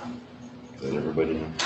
We're really refining this meeting by meeting. Okay, Greg, seriously, I want the dog. I'll take her. What kind of dog is it? Is it a German Shepherd? Yeah, and the family that had her have had 3 young kids, and they just did not have the time. They just had a baby this summer, and so they're a friend of a friend. But she's a great dog. She just needs a little bit of reminding manners. She seems quite sweet. She's very sweet. Well, welcome back, everyone. We will now hold an executive session to discuss with legal counsel litigation or potential litigation in which the university is or could be a party. This session will be closed. The executive session will conclude at approximately 5:40. And unless it is extended by further announcement by the chair. If any action is taken as a result of these discussions, it will be taken tomorrow during open session. Immediately following the executive session, the meeting will adjourn. And at this time, Regents will be moved into a breakout Zoom session. Thank you.